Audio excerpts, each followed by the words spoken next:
Immediately, knew that it should be a revenge story, partially because that's just most of these Viking stories are revenge stories, but you know, a good revenge movie works, and I felt that if I could find a really simple, mythic, clear tale that this audience could relate to and understand, then I could indulge in the material world and the inner and religious and mythological world more than if the story was complex.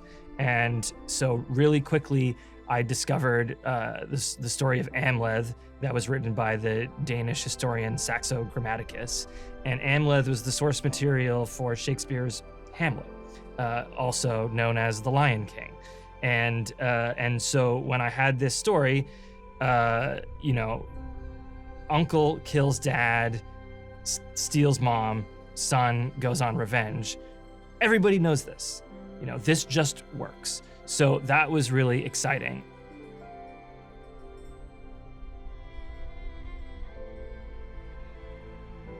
My biggest misconception about Vikings was just that they were, you know, big, stupid, raping, pillaging, you know, and look, the Vikings did a lot of terrible stuff.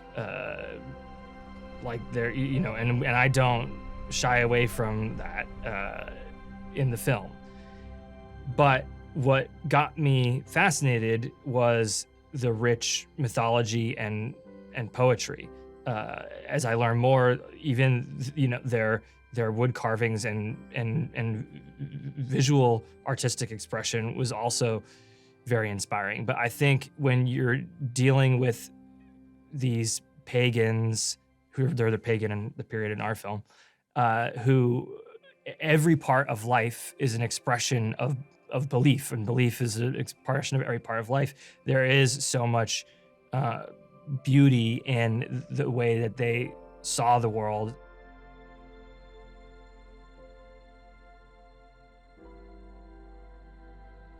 I try to present this mindset, the Viking mind, whatever that is, without judgment. You know, this is their beliefs. It's not my beliefs. It's not your beliefs.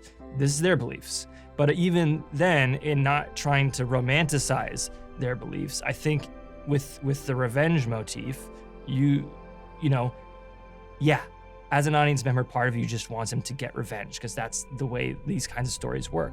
But you do ask questions, hopefully, if I've done my job, who's right and who's wrong. And that's one of the cool things about the sagas is they also, like, you know, as far as the protagonists and the antagonists, there is often gray area there. You know, they are full characters. And so I hope that, you know, even in telling this story in a, you know, about a culture who says you must revenge and you're going to be shamed and criticized and everyone's going to hate you and you're a failure if you don't revenge, that we can still wonder if that's the right thing to do.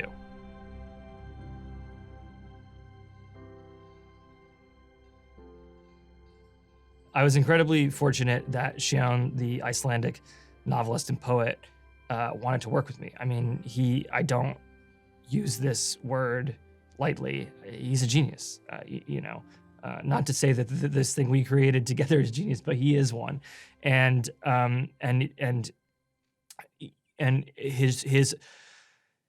his understanding of this mythology and culture is just very rich to begin with, even though we did a lot of research. But it was one of the most fun collaborations I've ever had in my life. He has a wonderful sense of humor, and he's also just so incredibly fast. If I have one small idea, he'll then send like 10 ideas like based on that immediately. But basically, I wrote a treatment. I went to Iceland.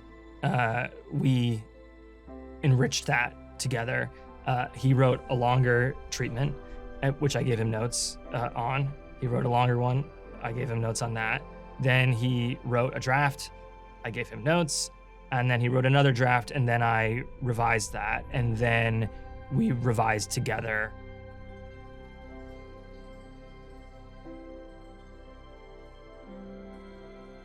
Early on, the first the first treatment that I sent Alex, they went. It began in Denmark, and then as a Viking raider, as a berserker, Ulfhethnar, he went to Scotland. And Alex said, "Oh, we've seen like raiding on the British Isles a lot. Like, why don't they go to the land of Rus, or modern day Ukraine?" And you didn't have to force me. I love Ukrainian folk culture, so I was incredibly happy that he suggested that. And it changed. You know, Olga became Olga. The Cirrus became what she. All this stuff. So it was very. That was a great addition early on.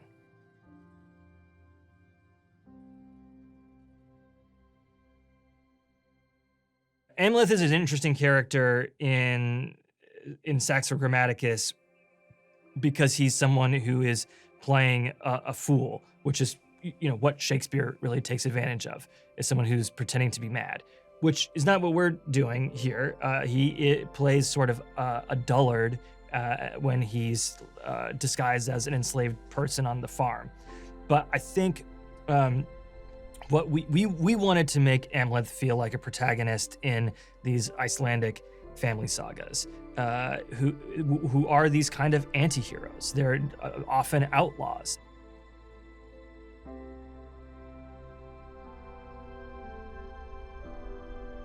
We were looking at, Native American dances where people kind of transform into bears and wolves, and also war dances from like Polynesia and Africa, and then tried to understand how, there's a few images that we think are Germanic war dances that exist from actually mostly a little before the Viking Age.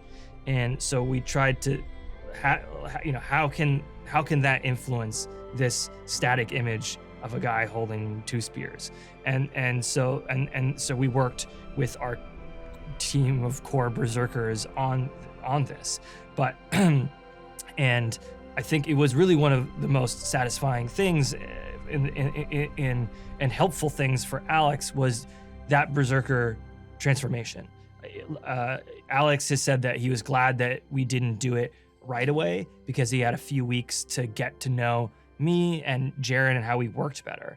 But after we did that scene where he really just completely lets go and does something I haven't seen him do on screen before, he was just Amleth the rest of the shoot. Like, every take is a usable take. He was just, in it. And I think, how can that not be cathartic for you as a person to perform that?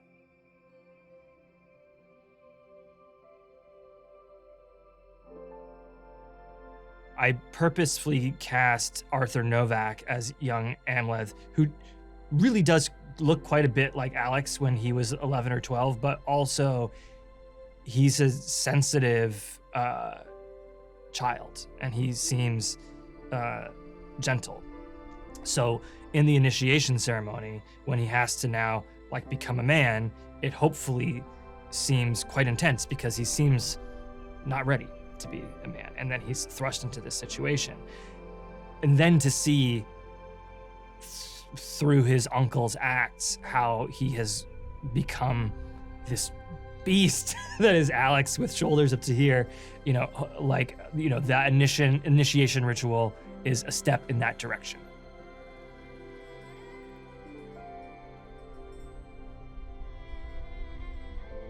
It was lucky for me that the handsomest, famousest, biggestest, Nordic actor wanted to do a Viking movie. You know, I mean, there's nobody else who could play this role except for Alex, with the kind of complete dedication and believability that Alex brings it. It's just there's nobody else. And I mean, I gotta tell you, in the last act, he feels like he feels like a saga character, just like a true Viking hero, anti-hero, like off the page. And it's incredibly satisfying for me to watch.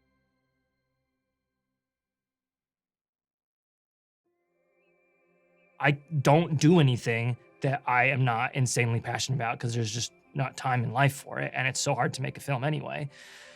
And the approach of trying to do something historically accurate, the great thing for me about it is that everybody knows what we're after. Everybody knows what we're after. We know that we're after this thing. So it aligns everybody. And we also, because we had the Viking historians working with us, like Neil Price and Johanna Katrin Friedrichsdotter, and we also had a lot of people who were working on the film, creating wardrobe and creating props and things, who were part of the living history and experimental archaeology community, who, like, you know, become Vikings on the weekend. So you have a lot of people who have like passion invested in figuring this stuff out. And so that makes the other people around them more passionate, you know? And then all of a sudden, you know, you have like core background playing enslaved people coming up to me with something that they read, you know? And so everyone gets passionate about like the goal.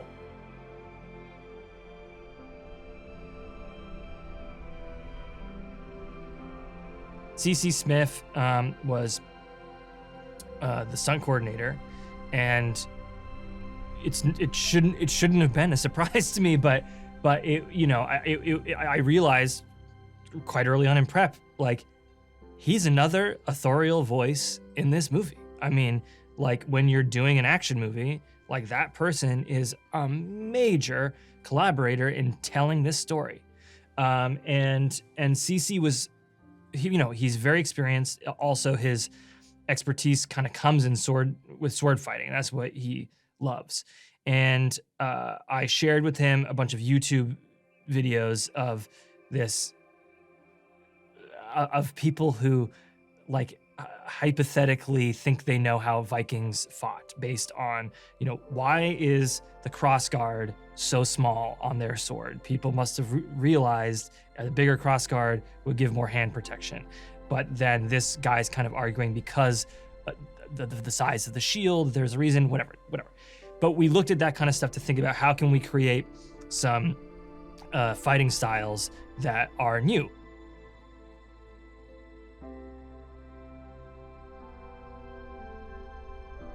So Jaron, my DP, and I, we would go and watch CC rehearse these scenes with his guys. And then Jaron would be with an iPhone trying to figure out the camera placement. And so we were having to work together in working in this fashion where there's all these long takes. Like, how can we work, you know, again, the whole thing becomes a machine. It becomes a big dance when you're working in this way. So we were constantly, constantly improving to make it more holistic.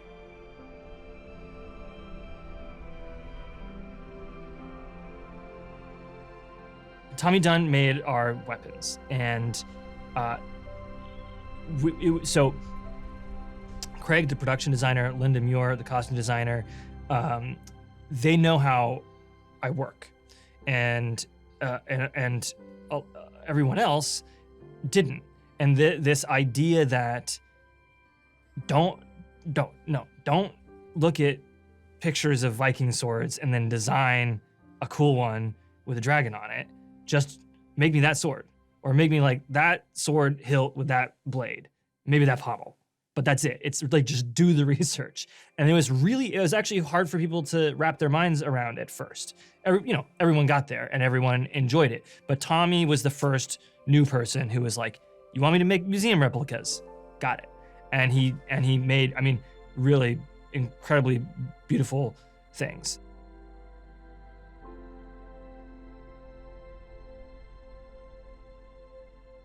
How do we create something simple that's based on the research entirely, that also feels like something that came out of a post-tribal civilization and just feels grounded? And how do you make basically wool tunics, and that's just about it, like cool, without trying to make them cool? I mean, part of it is the actor's attitude. And luckily, Alex Skarsgård and Anya Taylor-Joy, they can make a potato sack look great, But it was challenging. And the other thing that was also challenging, and this was true with all of the material culture, is that to a modern eye, if you traveled from Iceland to Russia, people dressed more alike than you'd expect. Because also, the people are trading and raiding, and so all this stuff's getting passed. There are certainly very different things, but we had to focus on the differences in order so that when we go to the land of the Rus and we're with this Slavic village, you understand this is a community that dressed very differently from where Amleth grew up.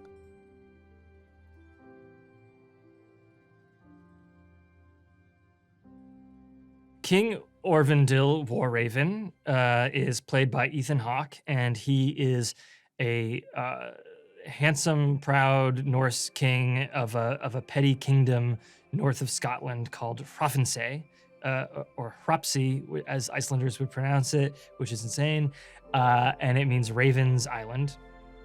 None of that's in the movie to that specificity, but so you know. And then Gudrun, Queen Gudrun, is played by Nicole Kidman, and she has some secrets that shall not be told on this EPK.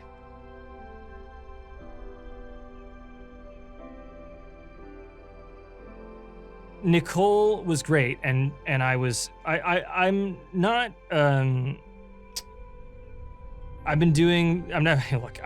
this is only my third film, but I've been doing it long enough that I don't tend to get intimidated by actors, and certainly on set we had a great relationship. But the first time I was going to meet her, I was a little bit like, I want to meet Nicole Kidman. And so we sat down at this Italian restaurant in Nashville, and we were kind of talking like, how was your flight, blah, blah, blah. And then after 90 seconds, she was like, just so you know, I'm going to do the movie. and then we talked a little bit, and she said, this script has teeth. I don't read scripts that have teeth, which was cool.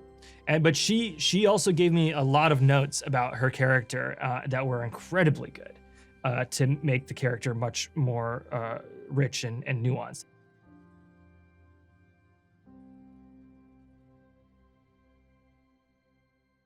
Clearly, is an accomplished Viking swordsman. He has a little bit of a Viking Richard III about him, which Claes does really well.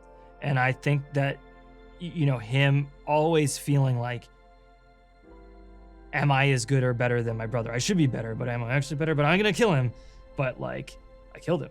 And I think even though he is scary and formidable, that tension and that subtlety makes Fjölnir very interesting. And also, this is something that Alex and Shion and I wanted from the beginning, was also that Fjölnir is more nuanced.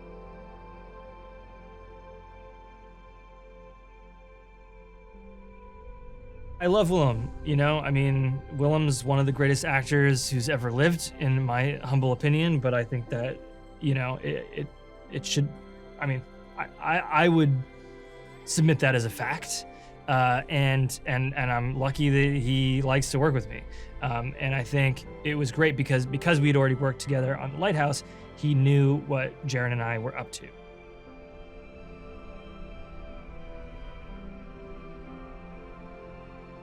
Anya Taylor-Joy plays Olga of the Birch Forest, who is a Slavic woman and a white witch who is enslaved by the Viking mercenaries that Amleth, for a time, is employed by.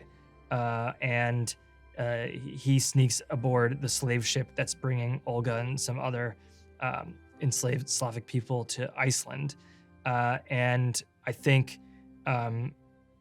he's intrigued by her powers, and she must wonder, what in the hell is this Viking doing on here, on this slave boat? Like, there's something going on. And I think that then they realize that they can help each other get off this island, and that's which is what she wants. But Alex has some things he needs to get done first, of course.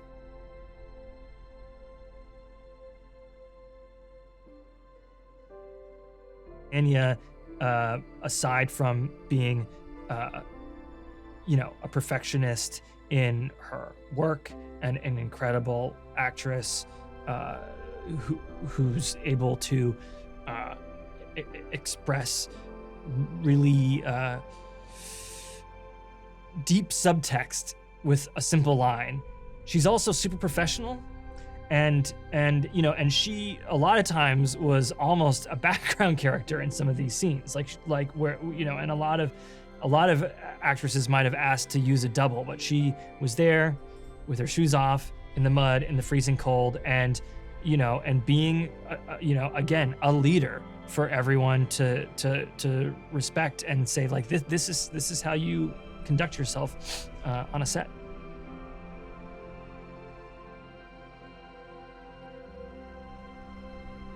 I asked my friend Robin Carolyn, who is the composer along with Seb Gainsborough.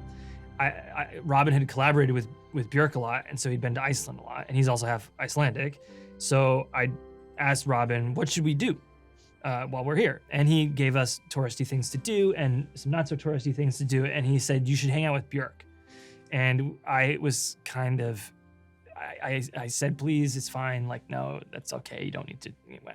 And then Björk texts me suddenly saying, please come over to my house for dinner. I'm making salmon and I'm inviting my friend Shion and his wife Ausa. I think you guys would really get along with them.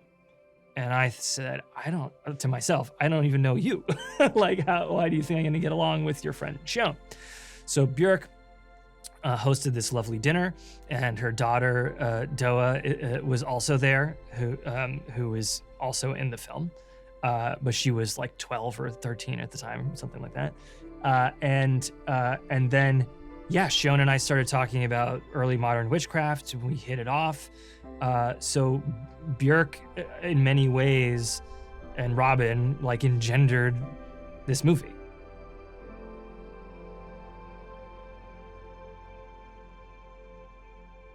Björk did have input on her costume. It was,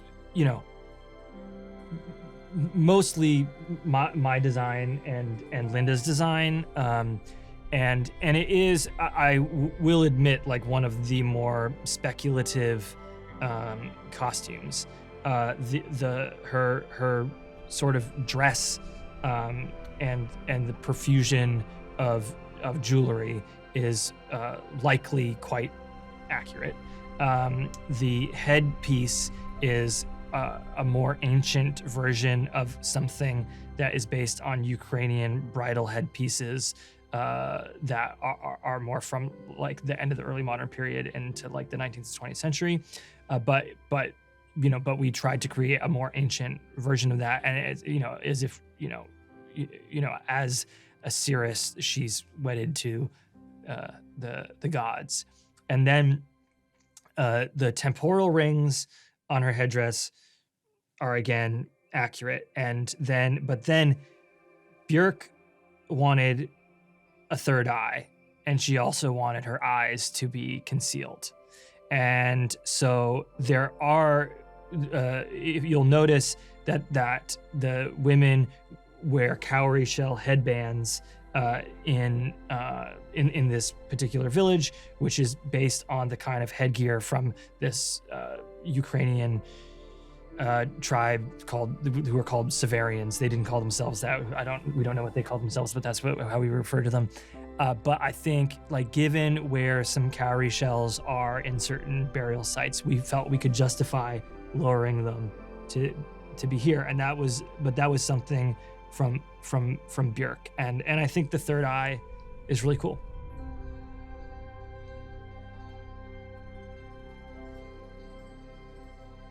Robin and Seb sort of worked with a gentleman a Danish guy named Paul Huxbro, who's a musicologist who specializes in what actual Viking Age music might have sounded like, which we hear in the diegetic cues in the movie, and they tend to be a little bit more like hey nani nani and like medieval than we think of like Viking stuff.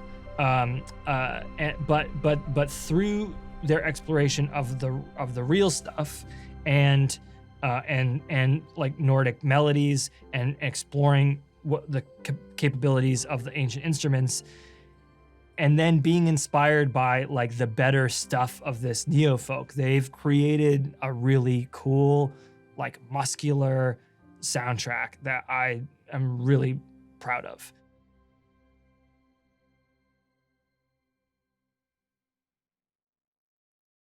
Ingvar is the Laurence Olivier of Iceland, and he's like fairly unknown here. But I mean, he plays the third seer, and he has to go toe to toe, charisma with Defoe and Björk, and he totally succeeds. I mean, like that. I love him in that scene, and also he tends to play sort of depressed Icelandic policeman in Nordic noirs. So this is like the complete opposite of the kind of roles that he usually plays.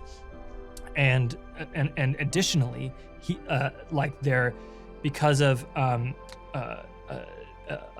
someone who traveled to Hebedi in the Viking Age and talked about Viking singing coming from their throats and sounding like the growling of dogs.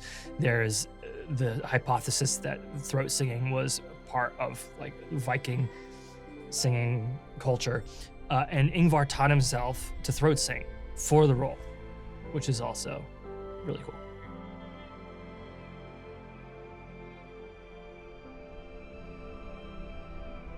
The thing that made me want to make a Viking movie was the Icelandic landscapes, the awe of these landscapes that feel before time and without time, because they're just so epic. And you felt like, when I felt like, silly as it is, like when I didn't even know anything about them, like the Norse gods have got to be here, man. Like they've got to be here. And so when you are telling a mythic tale like this, like you want to have these mythic landscapes to set it in.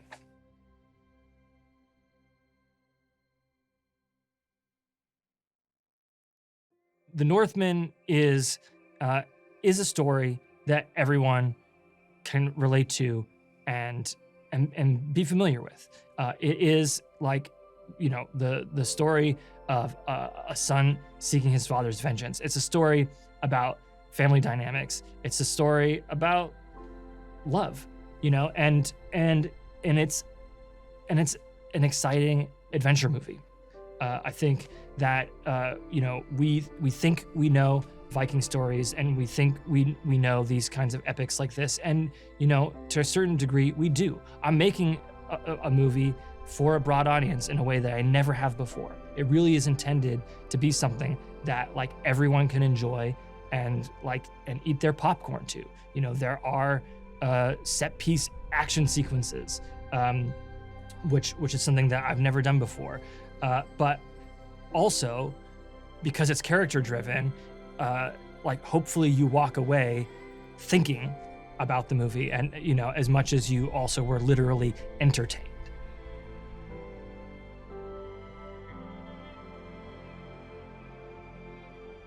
I must say that even I in the age of COVID, have been able to watch things at home in a way that I've found more comfortable doing, you know. And as a filmmaker, like I've tried so hard my professional life and before that, just as a movie lover, to always see stuff in the theaters. And I know it's hard. It's hard. But this is a movie you have to see in theaters. You know, Dune was something that I was not gonna see like on HBO Max. And you know, this is it's literally an epic. It's literally an epic. You know, we have these these Icelandic landscapes and these battle sequences, and you need to be transported. You need to be transported to the 10th century. You need to be transported to the Viking Age. And it's like not only for the visuals, but the sound.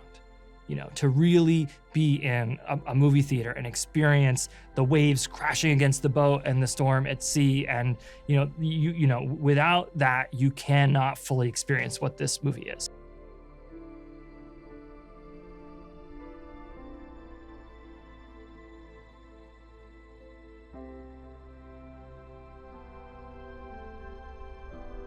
For a couple of years, I was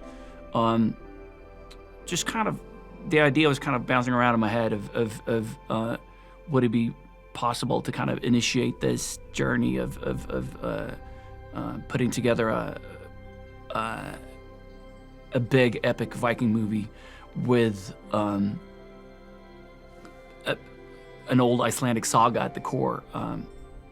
I didn't know which one. There's so many of them, and I didn't really have a starting point. I didn't know where to, how to kind of attack it, but I kind of knew that I wanted the combination of the old sagas are often about a family feud. It's about revenge. They're quite contained, and I thought it'd be incredible if you can combine that, but to do that on an epic scale. So you'd both have big battle scenes, but also at the core of it is this quite intimate story.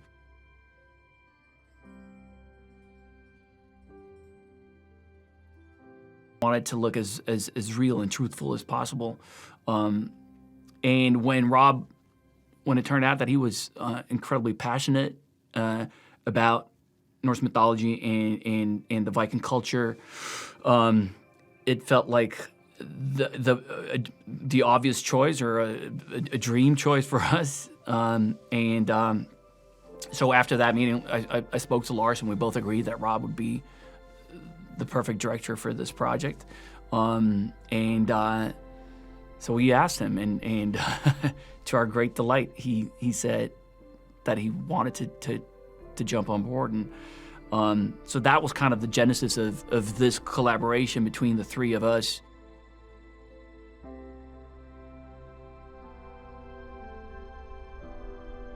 It's character driven. That was important, that it wasn't, you want it to be visually overwhelming and a lot and spectacular, but you need to care about these characters and follow them and feel for them and have these intimate moments between them, which made it a lot of. It was a great movie to shoot because you got, in a way, the best of both worlds. You got these incredible set pieces, big fight scenes, but you also got days where you're in a room with Nicole Kidman and just it's a dead quiet scene, two characters talking to each other for 4, 5, 6 pages, and it's a real treat. We can have both in the same movie.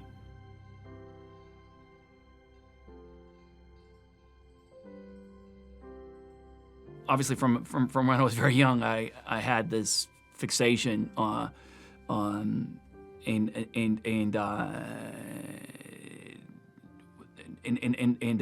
a pull towards Viking culture and Norse mythology, and then I've basically lived half my life in the States, half my life in Sweden. Grew up in Sweden, and then half my life in the States, and in those 20 years.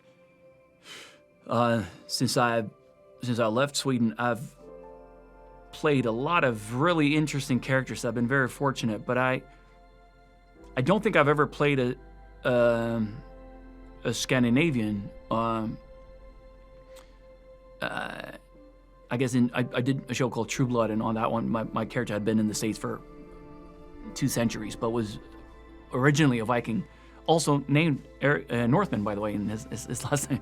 But I never, there was something about being away from Sweden that long, playing characters from around the world, mostly American characters, that kind of awakened that desire to go back to my roots in a way, and to play a Viking was something that I was desperate to do.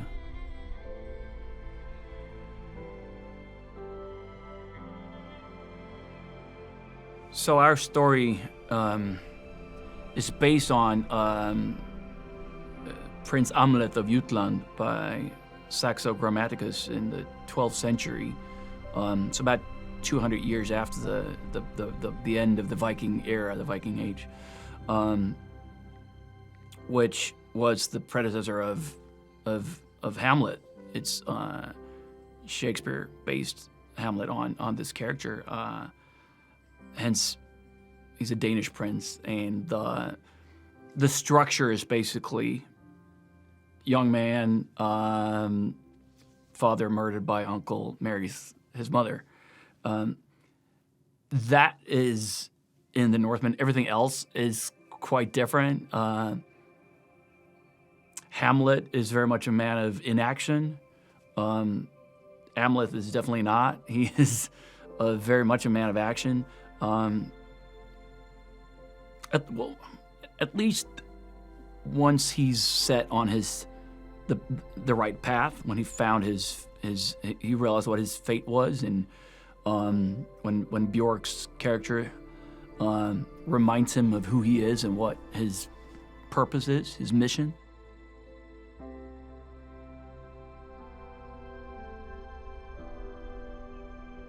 He vows to avenge the death of his father and save his mother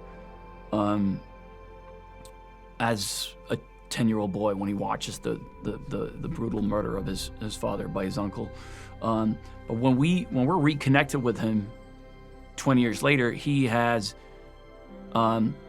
works as a berserker on these Viking raids down the Russian rivers, which is basically the tip of the spear during the Viking invasion. They throw in these 10 to 15 berserkers to wreak havoc first, and almost like special forces. They go in and then they wreak havoc. They open the gates for the rest of the basically the cavalry come in.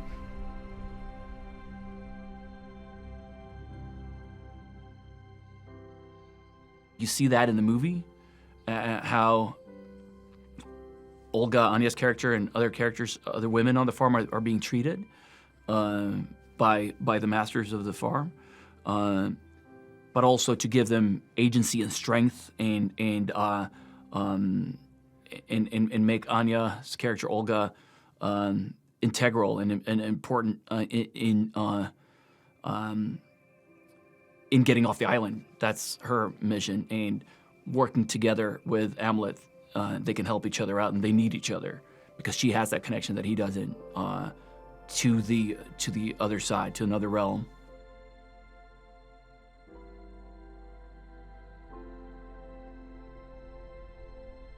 In the beginning, Olga is a distraction, but then he realizes that she has vowed to get off this island, and she has knowledge and a spiritual connection that he doesn't have, and the only way he can manifest his fate is through her, an alliance with Olga.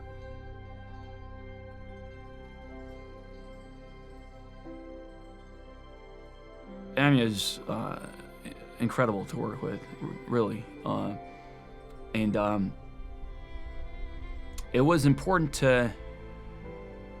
We don't have that many scenes, at least in the first half of the movie, so it was really important to kind of pack a punch in those scenes and to really feel that connection.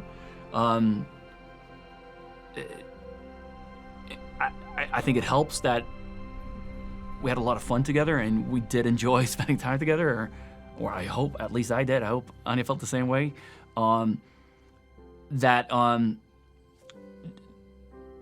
Again, we talked a lot about it because there are so few scenes in the beginning and the setup of this relationship. It was very important that for the audience to feel, oh, this is a strong connection, and he can't do this without her.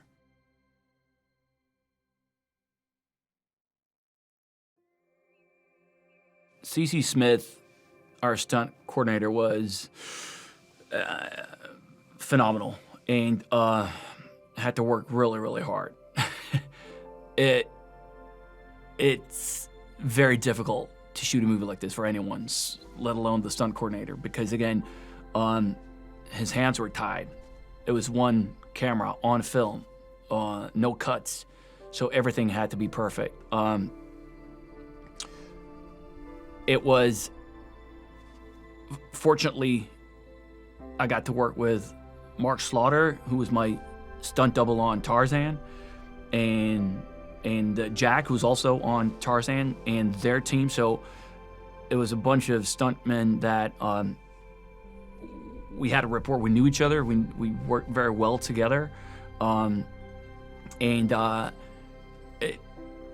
everyone. It was a challenge, but in a way, we all kind of thrived on that. Really loved that idea, that it was so different and difficult to shoot it.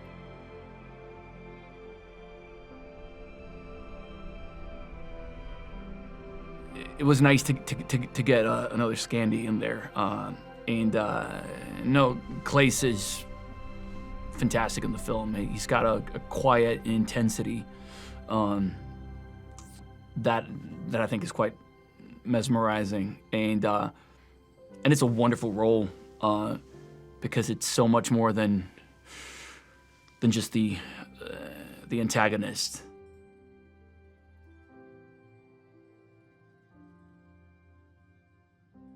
Shooting the feast in the beginning of the movie when King Aurvandil, Ethan's character, and Fjolnir and all their men return home with the riches from their expeditions, being entertained by the court jester played by Willem.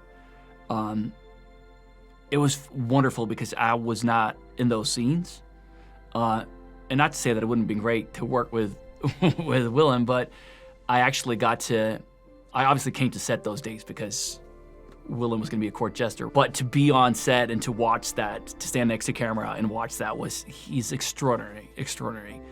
That and the whole the ritual with King Aurvandil and young Amleth, led by Willem's character. It was just. It's so good. He's so phenomenal and absolutely perfect for that part.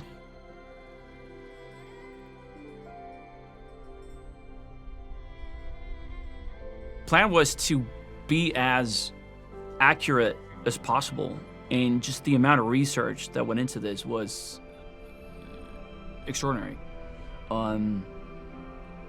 There would be conversations about, is this not the right century, but the right decade? Would this scene look like this? Well, this is more Eastern Sweden than Iceland this decade. Or what would this brooch look like? Would that be the right scene? Would that?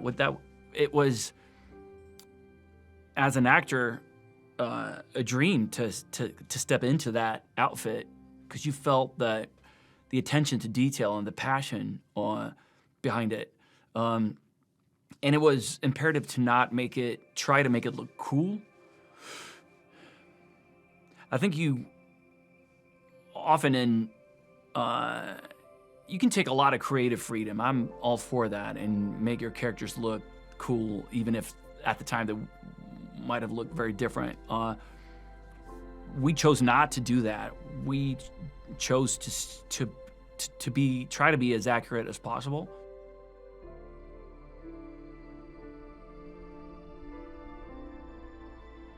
When we submitted to her, we were hopeful and obviously having those conversations with her. She doesn't act much anymore.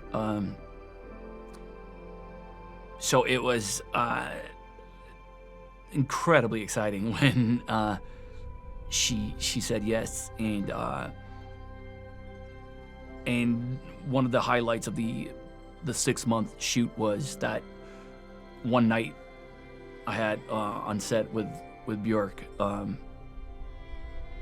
It was in a burnt down structure in the Slav village, and we shot it all night, and it was just an incredible experience.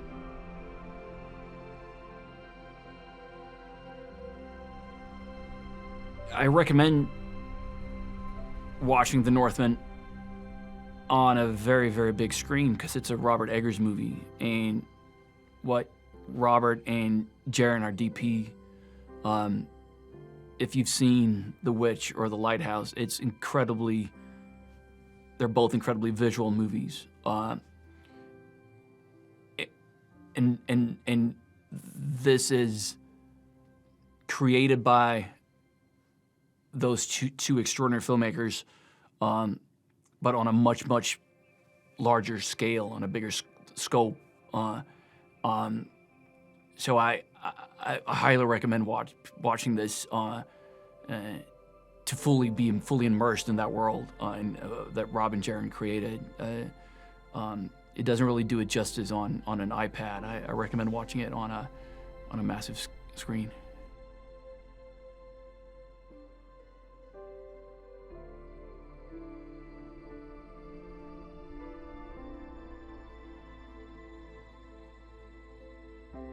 I got sent the script a little while ago, and I mean, I was already in because it was Robert, and when he told me that he'd written the character with me in mind, I was just so overwhelmed and humbled and just wanted to go on another adventure with him.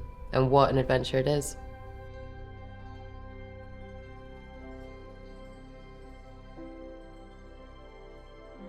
Olga was very interesting to me because I knew that I would be portraying an archetype, and the idea of how to be an archetype while still keeping it real and fresh and not going into stereotype. I think I was intrigued with how I could kind of play in that boundary.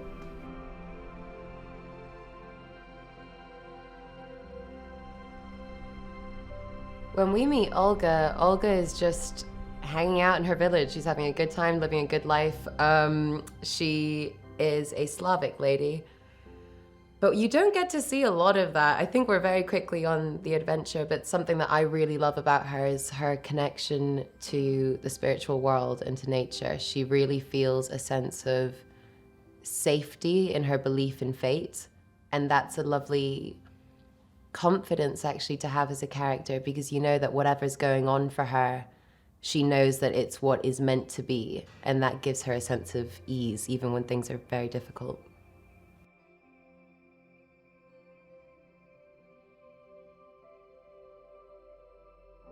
One of the things that excites me most about this film is the long takes that we're getting to do, because that as a performer is so wonderful. You know, you're not getting stopped every 2 seconds. You get to actually be in the scene, be in the moment, and let it play all the way out.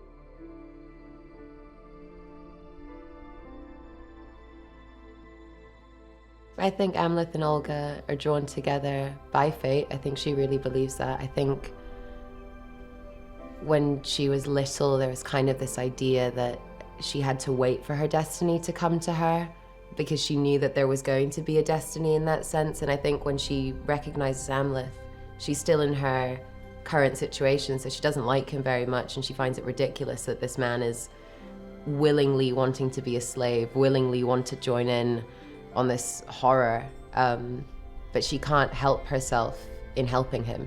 It's a natural instinct that she has.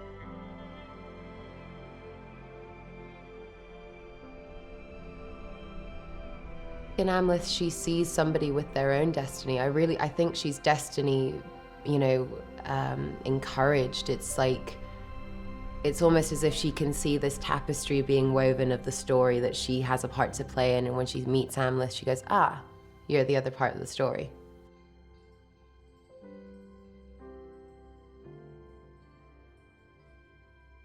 Alex is so incredible to watch because he's a fantastic leader, like a truly fantastic leader. No matter how many times you make him wrestle the strongest man in the world, he's just still smiling and still has this energy about him. It's very inspiring to see.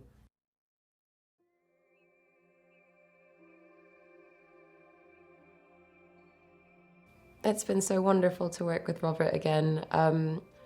I feel so lucky that my first experience in filmmaking was with him, because I didn't actually realize how much of the way that I comport myself on set, the way that I approach my work, how much of that actually comes from him. It's only in coming back onto set and seeing the way he works that I'm like, oh, I get it from you. That's where I get these little things from. Yeah, he's just the best. I don't think I've been very lucky with the people that I work with, but because Rob and I have such an understanding of each other, we just go to really interesting places very quickly. It's one of my favorite experiences.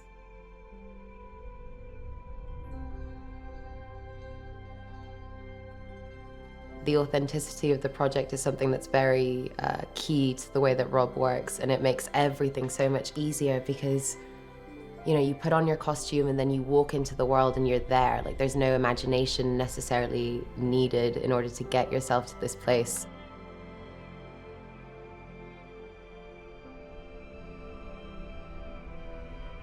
I am so happy to be working back in Northern Ireland. I did a movie here a couple of years ago and completely fell in love with the people and the scenery. I'm a big nature lover, so being on the side of a mountain overlooking incredible views and that being what you're looking at when someone's setting up the next shot, that's my happy place. So yeah, some truly extraordinary sights have been seen, but I'm not good at taking photographs, and I should be. I just want to drink it all in with my eyes. But no, we've been so lucky. It really makes it magical.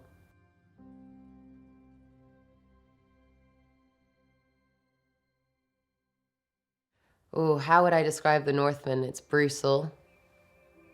It's fantastical. It's epic.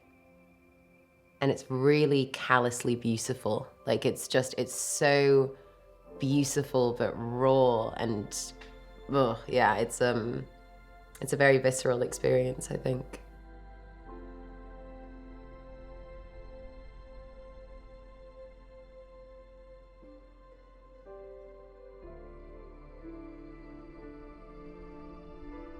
Robert Eggers is someone that, when I saw his first feature, The Witch, I reached out to him because I wanted to work with the guy. And then I was lucky enough to work with him on his next feature, The Lighthouse, and it was a very good experience. I really enjoyed working with him. Because of his detail, because he makes a personal cinema, he does a cinema that uses cinema language. Very little coverage, very designed shots, working with Jaron Blaschke as DP. They work very closely. It's a combination of being very well designed and very well realized, but also he's an actor. He was an actor. He speaks an actor's language. So I love working with him because he works with a great kind of back and forth in the scenes and gives me lots of details and lots of challenges. And I feel always very engaged when I'm with him. But I think most importantly, he's a guy of the cinema, but he's also a student of history, and he loves history so deeply, you feel it, that it's infectious, and you get drawn into those worlds with him, and as an actor, you just want to help him realize them as you can in your role.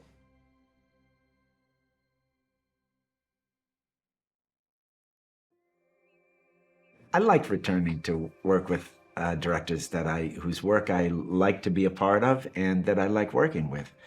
And he's way up there. So he just contacted me and said, look, this film is about Vikings, you know, big, tall Norse guys, you know, with shoulders like this, and you know, 40 years old max, you know.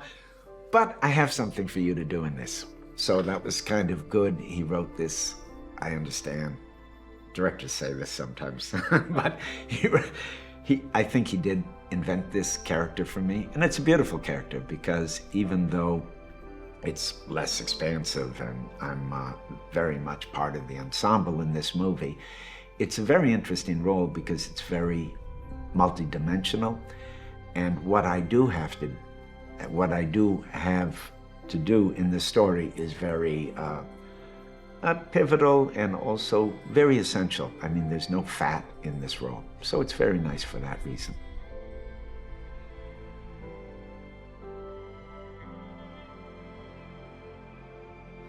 He is the fool to the king. He's like a jester, but he also, and this isn't apparent immediately, he's a sort of a shaman. He's a priest of sorts, and he conducts a very important ritual in the story.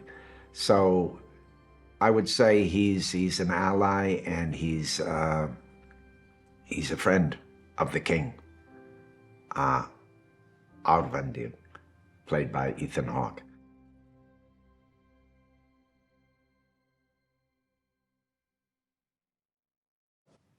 Robert kind of told me what he needed, and I think he tapped into certain things he'd seen as far as my energy and my sense of humor and my love to do physical things, and I think he really set me up to do those things.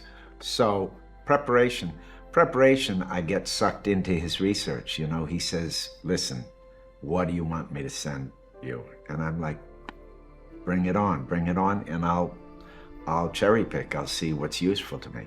And in fact, I got very sucked into it because this was a time in history and a culture that I didn't know a lot about. So while really, maybe it wasn't necessary to go in great depth, it was a pleasure because I learned something, and I started to understand his attachment to it and his love for it, and you get sucked in. And then when you arrive and you see these sets that are made with such detail and such care, it helps with the pretending. If acting on some level is really pretending, everything's there. You enter that world and you fold into that world.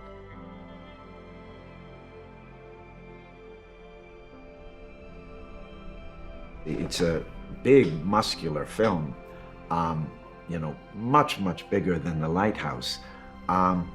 He still is approaching it with the same kind of detail and the same kind of care. And while I may sound Pollyanna, at this point, the producers are fantastic because they're supporting him in that approach. And a lot of that has to do with not just detail in the set, but these beautiful shots that are very designed, that play as one and have inside each shot has a rhythm and a story and a dynamic that's beautiful on its own. And he doesn't cover things. He doesn't protect himself and make the film in the editing room, although he's got a great editor in Louise Ford, who he's worked with 2 times before. You know, there's always challenges to editing, but he doesn't have all standard coverage. So there's a kind of concentration and a kind of engagement that's really all in when you are a performer in these shots. There's a precision and there's a demand on you to be really concentrated, and you're never outside of it because you have to concentrate so hard, be involved so hard, and be absorbed into the world to make the shot work.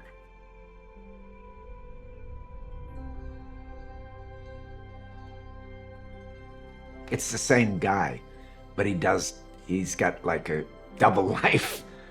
And this ritual that he does, you know, as a priest to this Loki figure, is secret.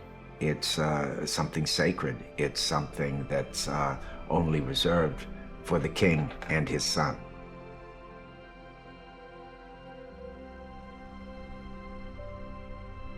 Robert's like a scholar in his approach to this stuff because he loves it. And of course, it's a preparation. So it's basically reading about the different figures, the customs, some historical facts, what their movements were. And whether that's important in order to play these roles, I don't know, but I enjoy it. And it gives an authority to the pretending that you wouldn't have if you didn't have an imagination or a taste or some information about that world.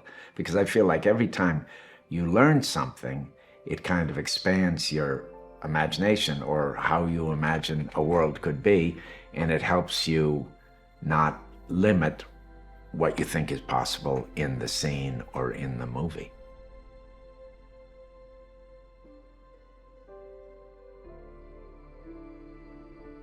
They built a town there on this cliff, basically. Very beautiful, this cliff was made for cinema, or cinema was made for this cliff, I don't know.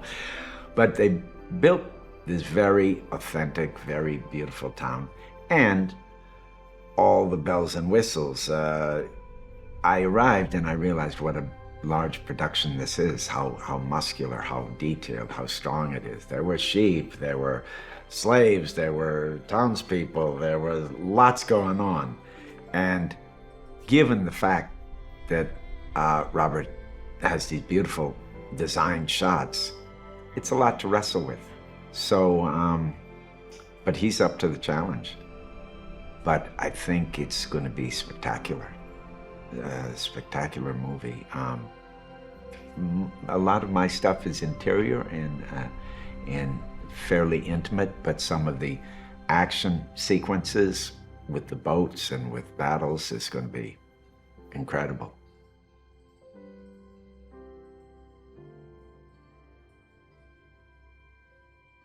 The film language that's being used and the precision and the passion that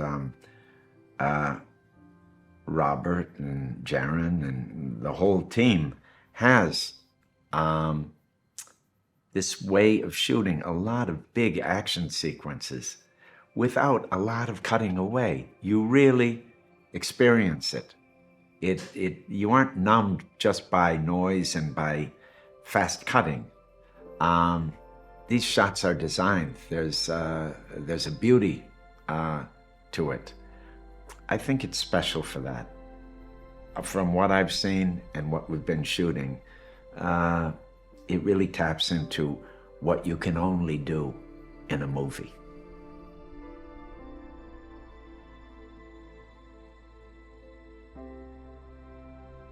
You want them to have an experience, to enter into this world,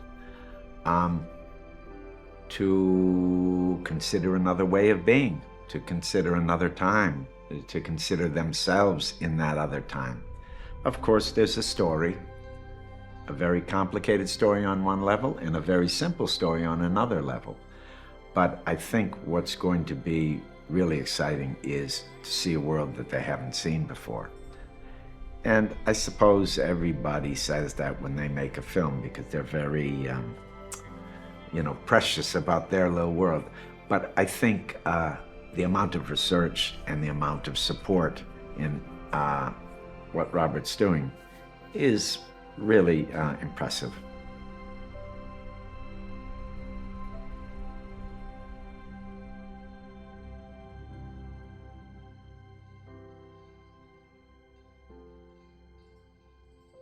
The thing that's really striking about it from the get-go is the language.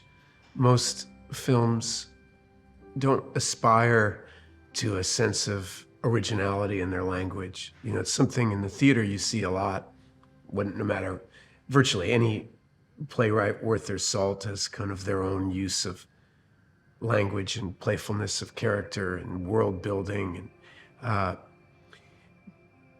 But for convenience and for audiences and for mass appeal, in general, cinema has a very, what they call naturalistic hit on language, which is just try to make it as easy as possible to be digested by as many different people as possible. And what you lose then is a sense of specificity or character or originality. And so there's a poetry to the language of this. It almost feels like Beowulf or something. I remember that's what I thought when I read this. Oh, this aspires to be a kind of grand poem about a Viking king. You know, it was really beautiful.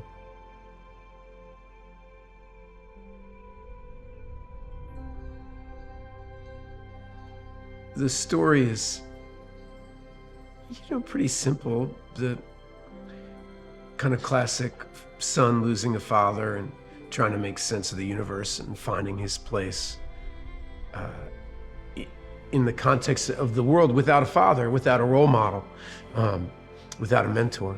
And that's a kind of very old story. It's even older than Hamlet. And so my character in a lot of ways is a symbol of fatherhood and a symbol of something lost.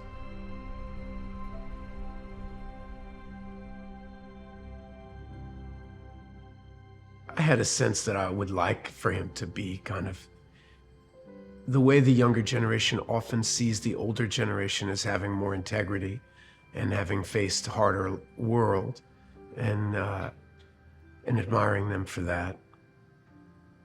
But I don't know, it's difficult to, one of the beautiful things about this movie is a sense of mystery. That's what poetry can achieve that most television or magazine articles or, they sometimes say too much, and in saying too much, you limit things. And what's beautiful about this is just the mystery of it. I find him incredibly interesting character.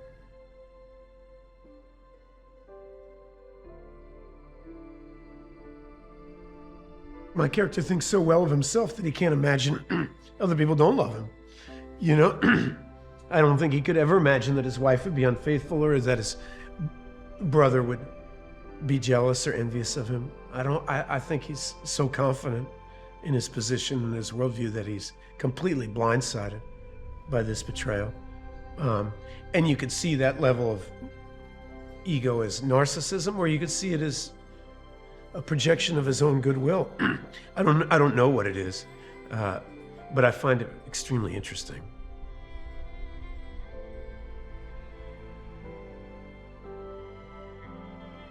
Something I find incredibly beautiful about what this script does, which is imagine that the gesture is also a spiritual counsel. There's great wisdom in that, I've probably learned more from comedians in my life than I had from any kind of guru, that whether it's, George Carlin or Chris Rock or Richard Pryor, or, some of the greatest thinkers of the modern era have been comedians. So I love this notion that the court gesture is his spiritual counselor. That's very wise. And so that's an exciting relationship to me. Also, we get to basically do acid together, which, something I've never done on screen. It's very exciting to drink peyote with Willem Dafoe and get naked and howl like a wolf.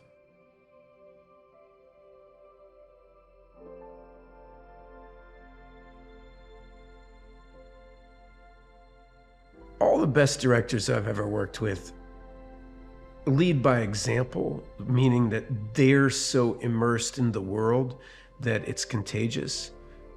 Robert gave me a ton of books and literature and videos to watch about Vikings and played Viking music, and I have a small part in this movie. But his passion for every detail makes you realize that somebody cares. Somebody cares whether it's done right or done wrong. A lot of times you get a sense that people don't care, people aren't going to notice. And, that's the thing about Kazan, they used to say about a lot of Kazan, he just noticed everything. He noticed everything, and that's why the work is so good, is it's, each detail in and of itself doesn't matter, but 1,000 details has a gravitational pull towards excellence. And Robert has that.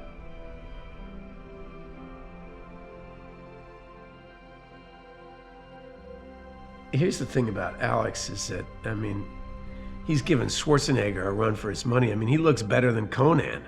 I mean, I don't know how the hell he did it, but to have somebody, he's an incredibly talented young man, and he comes from a family of great actors, and he has such a relaxed demeanor about performance. It's just wonderful to be around, and to see him dedicated to fulfilling this kind of vision. He's almost made a sculpture of his body, you know?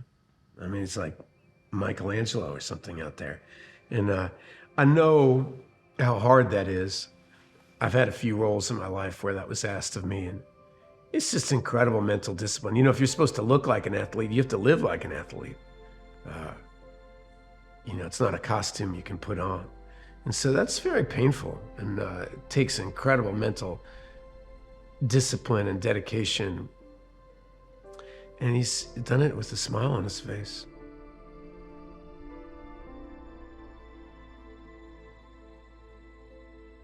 Rob's sense of clarity about the movie he sees in his head is very helpful. And kind of,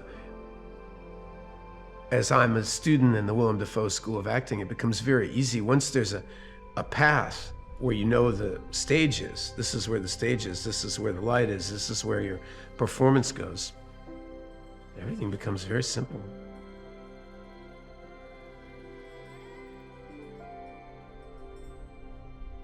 It's so easy to do a good job as an actor in this movie because the world is so real. When the world is not real, the actor has to expend a tremendous amount of energy to distract you from all these fake costumes and fake sets and bad photography. And when the photography is excellent, and the costumes are excellent, and the production design is excellent, well, then the actor disappears. It's all happening by itself. It's really wonderful.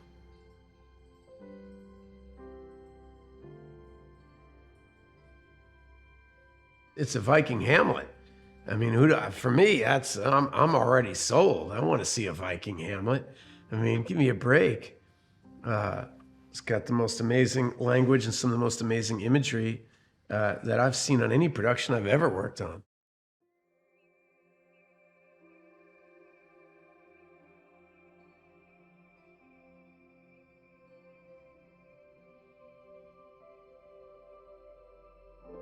Over the last 3, 4, 5 years, I've probably done a lot of movies that are sort of really found it in that very existentialistic, psychological thing that is like, I mean, that is quite common for a lot of movies, right? But this had that feel of something different in that sense. And then, yeah, I think that's sort of what attracted, because it was not so much, you know, the character itself, or it was more the thing that it was a chance to do something completely different and work in a completely different way with not nearly as many lines as I've been used to. It's much more a physical thing. Yeah, that probably was the thing that I thought, okay, that's where this is going to be something else.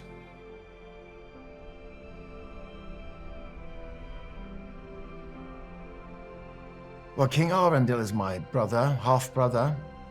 I'm sick of him. The first words that come out of my mouth when I sort of look up to his castle where he's sitting is proud ringed peacock. I think he's making too much of a fuss about everything. He should be, I mean, so I'm sick of him to a degree where I've decided to chop his head off. So, I mean, I probably couldn't be more sick of him.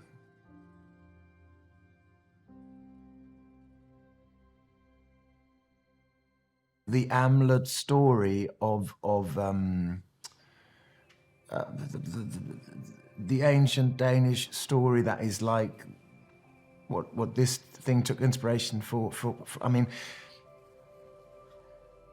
I think what Robert has done with this, he's put it more in the category of a revenge story than Shakespeare's is, for instance. Shakespeare, he tries to sort of, in that one, it goes on inside Hamlet, doesn't it? It's like he's trying to come to terms with the fact that his uncle has killed his father, and it's now with his mother. And he's solving it as I, as a modern person, think you should, inside, within himself.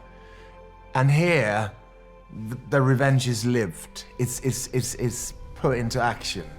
So that's in that sense, it's a very different direction to the. I mean, I think in Shakespeare's play, he wants to call him. He puts on this play that's supposed to reveal, all that.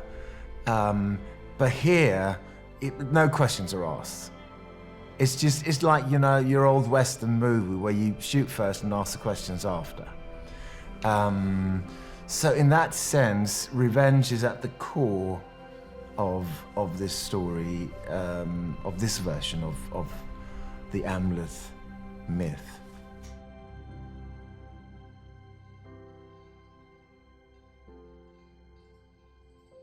Oh my God, he's absolutely haunted by. I mean, the first thing we see with Fjolnir when we come into the later part of the story, the 2/3 of the story that are sort of set later on, when Amleth is grown, we see him waking up. We see him waking up out of a dream, where his brother has said to him, "I'll see you in hell." And he's absolutely haunted by these things. And I suppose that's also something that I think is quite interesting, because these people are very,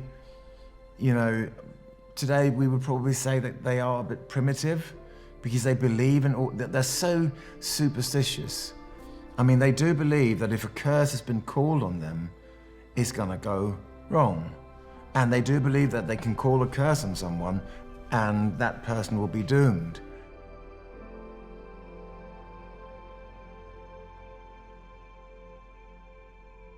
In this version of the story that Robert has written, it plays a very big part, because they are very superstitious.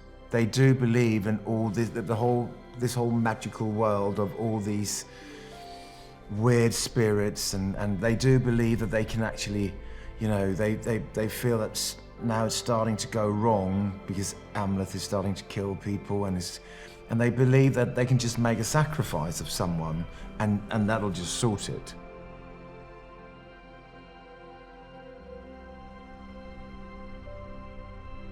When I was approached for this, Alex was already on board, Nicole was on board, Anya was on board, Willem was on board.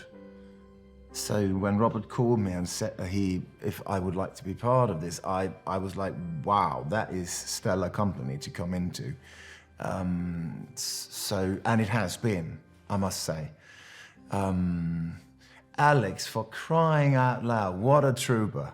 I mean, the stuff they have put him through on this, I mean, is like every other day I saw him, he used to have another big fight where people chopped his head off and he sewed it back on or whatever. I mean, what they put him through is insane. And he's just been the most cheerful and lovely guy. And I mean, everybody's really been super, super lovely. Nicole has been like so sweet and friendly and lovely. Anya is so talented, you can't believe it. I've really, really enjoyed working with my two sons.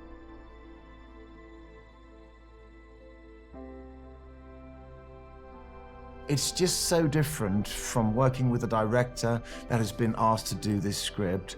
Obviously, the director has said, yes, that's a great script, I'd love to take responsibility for that. But it's just much closer to home and the heart when your director has written the script itself. It becomes important at a different level. And that urgency, that is also present here. And I really, really think that gives an enormous energy to the whole thing.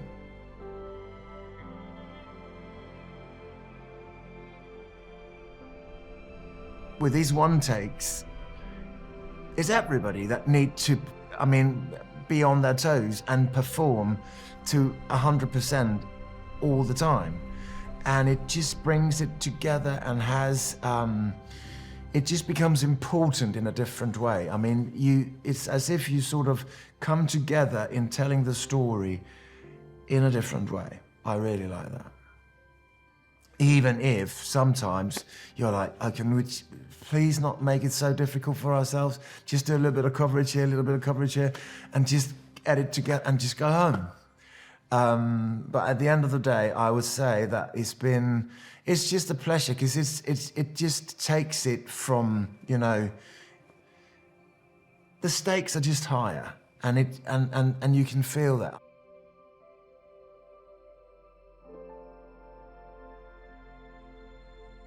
People are nerdy and geeky about this. They want their details right. And I think Robert it's not just being nerdy and geeky about it. I think he sort of knows that it brings a quality to it. It brings quite tactile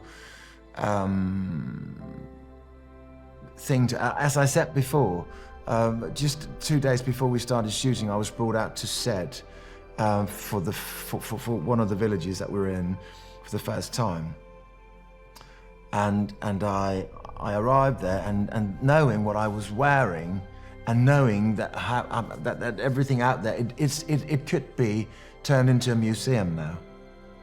Is that accurate? If they want to leave those houses out there, it could be sort of a museum of what a village looked like back then. That's how accurate it's done. And I remember thinking, that thing where I sort of thought, no need to play a Viking here. I'm in the clothes, and this is the setting, and I can just concentrate on the embodiment of this guy, because everything else is here. Made for me by people that have done my hair, done my costume, and so much effort has gone into all these little details of the sets, the costumes, the hair, beards, everything.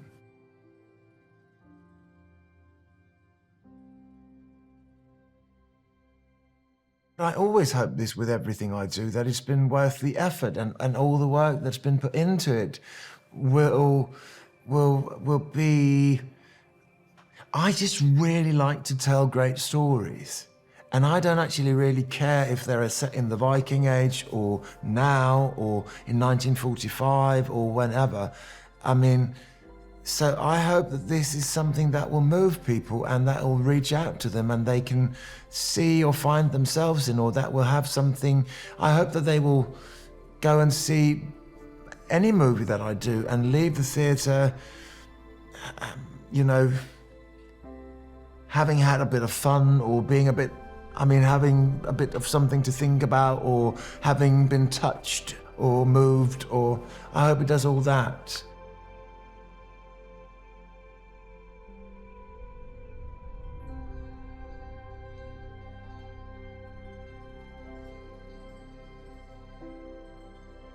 Rob had told me a bit about the story beforehand, so he'd been talking to me a bit about it, so I was already excited before I got the script.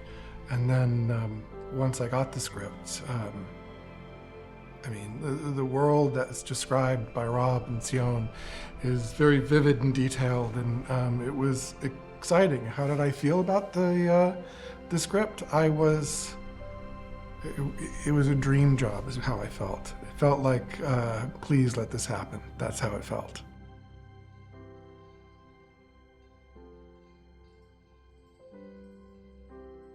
The research behind the film is, we did just a ton. I don't know if I can even do it justice in how much research we did, but we wanted to get the world of Amleth's 10th century Viking world. We wanted to get that world correct. And so, I started off with, as you do with internet searches, and I bought every book you could possibly find on the subject. I subscribed to a scholarly journal. I don't even know what you call it, but they send me, they still do, I think every single day I get something from somebody who's written something on the Vikings. So all of that was great. One of the first things that I did see was Neil Price, who ended up joining our show much later on. But he has a lecture series that I think was for Cornell, that's online. And it was great because he discussed the Vikings not just in terms of the physical finds, you know, what the boat looks like, but who the people are.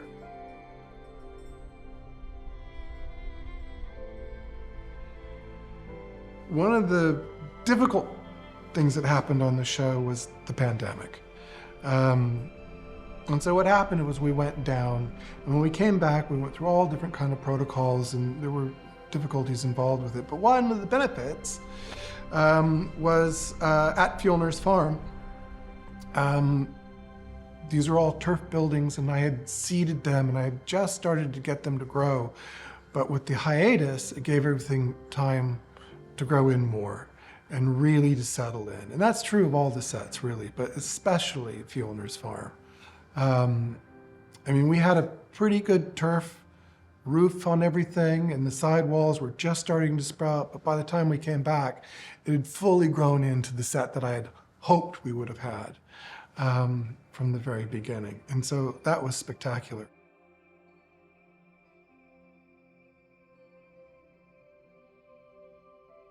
Hrappensee is really King Arvindale's world. And I mean, not only did I want to bring us back to the 10th century Viking Age and have it separate from the other two looks in the film, but I wanted to make sure it had sort of the power and grandeur of King Arvindale. I mentioned earlier when King Arvindale comes into the longhouse, I wanted that sound of horses' hooves on the stone. You know, most of the world here is wood, and the colors are shades of that. We don't know a lot about the painting. We know a little bit, but not a whole lot. But when you get into his bedroom, I used as inspiration some of the picture stones and some of the leather work that's on the sheaths, because we don't have any paintings that were on walls, even though they're described. They're just not described in detail. And so I painted those in reds, and I painted a story on his wall. And at the back of that wall, there's a box bed, which is Gudrun's bed, and it's womb-like. We have a lot of phallic symbols all through this story. It was really nice to have the opposite. And because she's the powerful person here.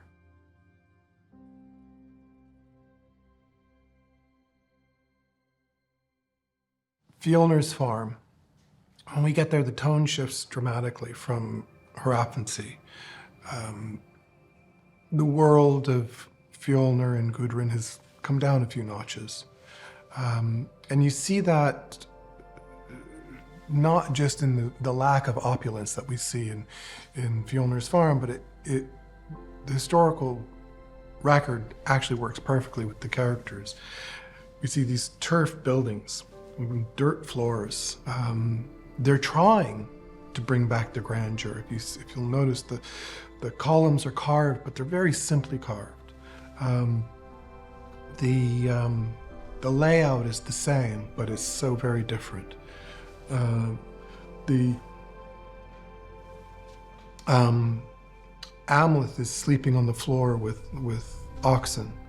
And once again, it's the dirt and the turf of the land that we're seeing. When we go to the temple, there's a little bit more of Hrappensee there, but it's all sort of a pale shade of what Hrappensee was.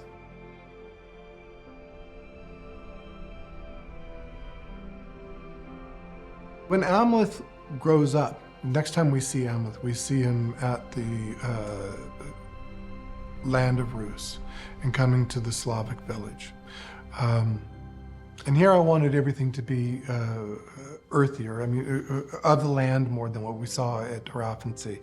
That was a frozen world. This is a wooded land with the palisades that go all around it. And where I had done stave buildings in Hrafuncy, those are vertically built buildings. I did boar-style buildings in the land of Rus, just to help separate. Those two architectural styles would have gone from one culture to the next, but more as a place setting, you know, more as differentiation between the two locations.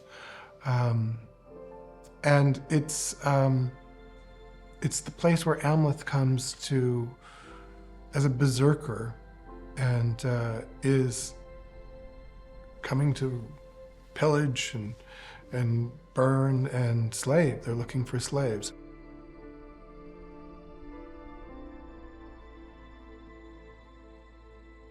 My relationship with Rob is, well, it's fantastic, what can I say? For me, at least from my point of view. I've had the luxury of this being my third film with him. So I understand how he works, I believe, and what he needs. Rob has a design background, so which is extremely evident in the script when you read it. It's very detailed. As a matter of fact, I mean, when we were doing The Lighthouse, he said, and he said in interviews, you probably have heard, that he started off with the feeling, the atmosphere is what he was thinking of. And then as he started writing the script, and then he found the characters through that. My job is to take the characters that are written and to find the world that they live in. You can imagine how much easier it is with a director who started from there to understand what it is that he wants and needs. And he's extremely easy to talk to and articulate, and he'll tell you what he wants. And he'll tell you when, no, that's not what he wants. No, it's great. I feel very blessed to have met him. Design-wise, Linda and I share our research and our thoughts freely. Constantly trying to understand and figure out what the shots of the director of photography are. Now, with this particular group, it's a little bit easier because Jaron and Linda, and I would add Lou Ford, the editor, we've worked together on all of Rob's films now. And so when I see them on set, I feel like it's a family reunion. It's great, but you start to understand. So for instance, for me, I start to understand how Jaron's gonna frame a shot, you know? And so almost intuitively, you start designing for that.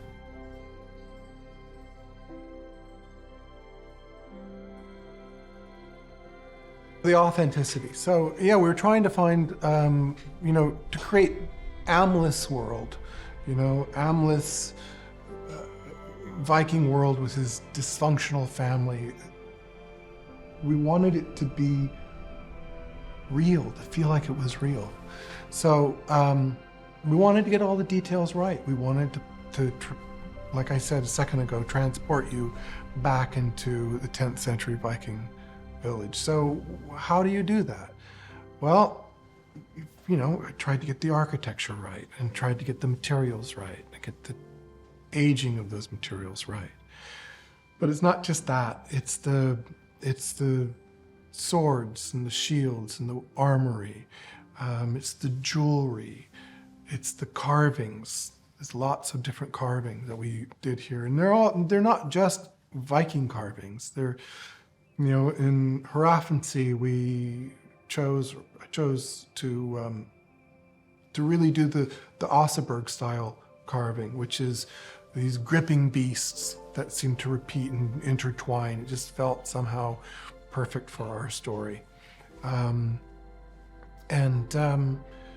So it's the ships, it's the, it's like all the little details. If we can get those right, historically right, we could hopefully transport the audience once again back to this time and place.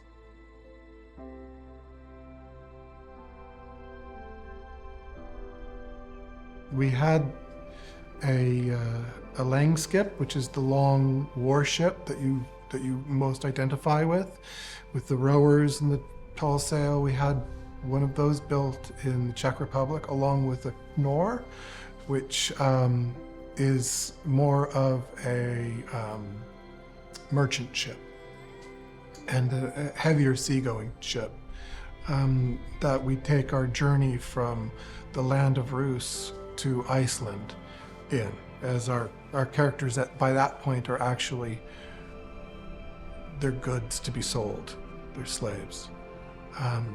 And so we built those two ships, and quite proud of them. They're nice, they're beautiful. And we had a couple of other ships that we actually got from, well, one of them was from a museum in Southern Ireland, and another one came from Denmark, but they were all from Roskilde. And those smaller ships were actually built by hand with all the original tools. And they were beautiful as well.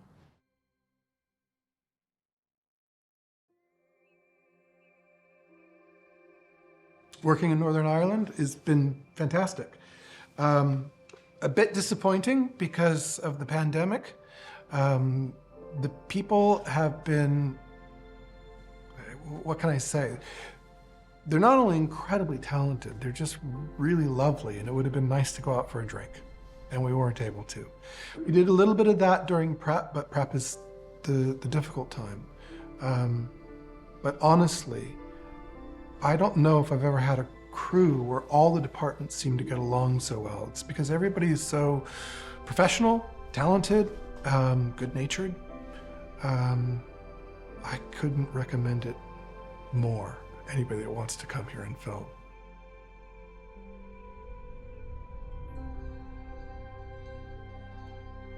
But I hope that they felt like they were transported back to the Viking Age. And I know it seems to be a repeating theme of mine, but that's truly what I hope that we achieved, is that they feel that they went for a ride in the Viking Age with Amleth, and I hope they like it.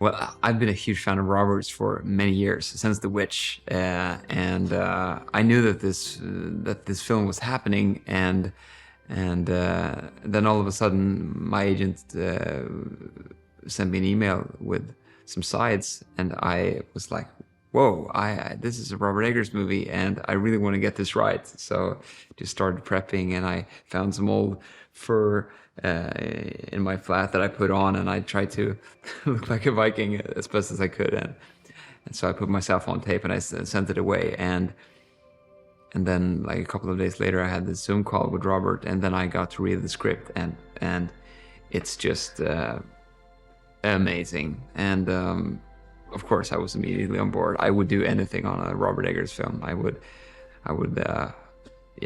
do anything on one of his films, and getting to play like one of the characters, it's a dream.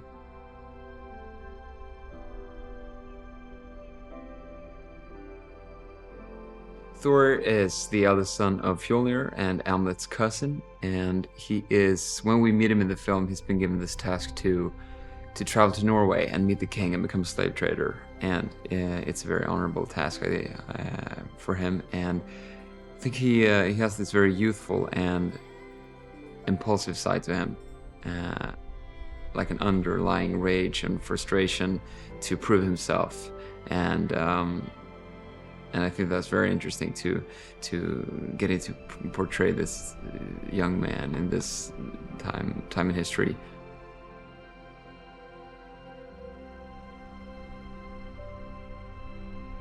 I've had so much fun like developing this character in collaborating with Robert on creating this character, because we've had quite a lot of conversations about like how Thor might be the only Viking in this movie who gets to have a little bit of like you can't sit with us attitude, and Thor always shows up to the party with the most extravagant outfits and with a lot of jewelry and hats and so on, and it's been so much fun.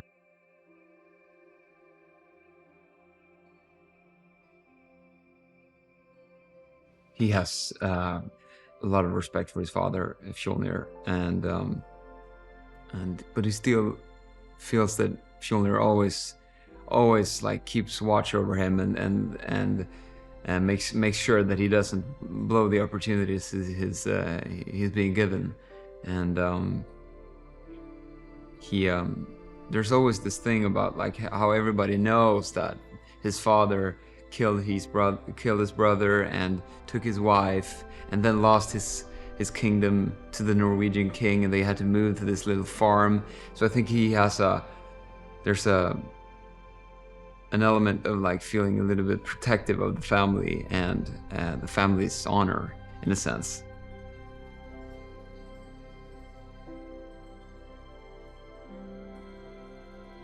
The mere presence of Amleth thing, I think that's a huge element of irritation for Thor. I mean, me as a guy, I'm not as like just like physically the appearance of Amleth. I think he's just like a walking reminder to Thor, like how he's not the perfect Viking and how he's not like perfectly suitable for the task that's lies before him. And of course, Amleth is just a slave to Thor, and he's using him as like a chess piece in his that's his turf, and Amleth is like might be a valuable asset for him, and but I think he, as the story evolves and unfolds, he starts seeing potential in Amleth and an opportunity for him to take advantage of him, I think.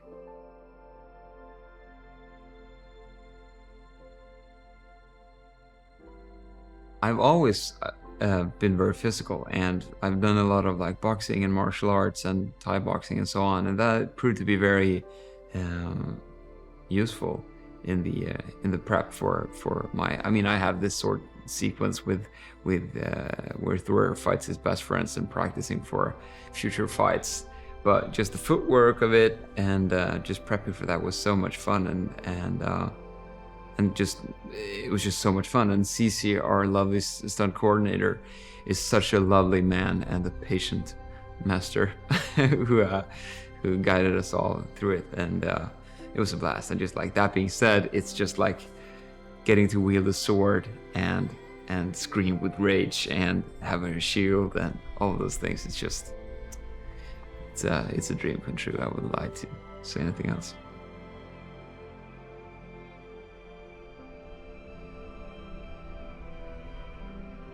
Rob sent me this his Dropbox just filled with texts and poems, Sean's poems, who wrote the script with Robert, and podcasts and music, and of course also lectures by this lovely, very charismatic archaeologist, English archaeologist Neil Price, who also wrote this amazing book called Children of Ash and Elm that I also read, and that was really great to just like, I mean, there's a lot that I don't really have that's not really useful from my perspective as like portraying this character, but just like getting grounded in the material and just like diving into this world and learning about the everyday life of these people who lived in this time.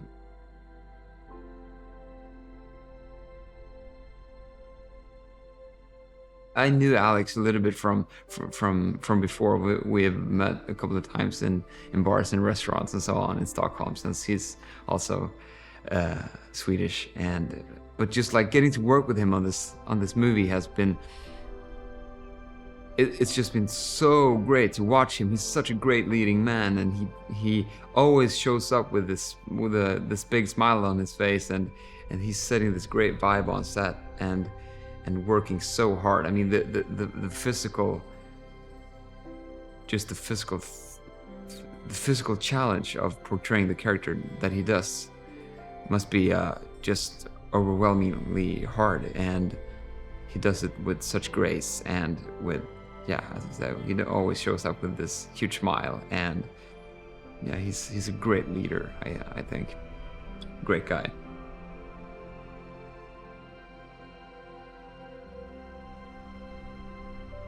Nicole Kidman she's royalty. She's like one of the biggest names in the industry, and rightfully so. She is just amazing. I don't know how many films I've seen with her, and she's always been one of my favorites. And just to be on the same call sheet as her is sort of hard to wrap your head around, I think.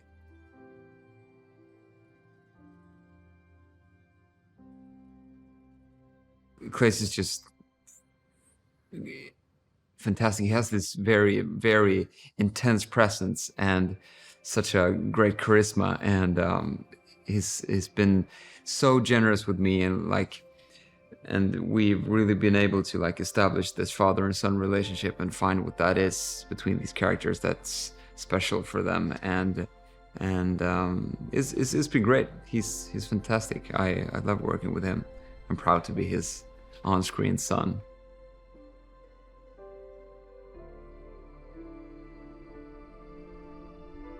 Working with Robert that's just been amazing. He's a true artist and a visionary, and I think he's one of the most interesting directors working today, actually, and he is so incredibly kind and funny and humble, and he creates this space for me as an actor where I feel that I can just try things and fail and be bad, and also he's very much an actor's director, and he's also just a joy to be around.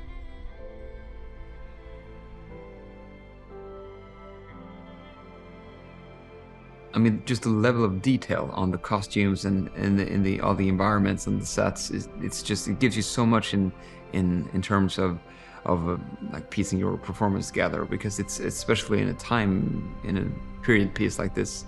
It gives you so much, just getting into the costume of Thor and getting the rings on and the hair and the beard and all. And they're stepping onto set, and you're actually between action and cut, you're actually living the life of these people, of these Vikings. It's really a blessing to getting to do that.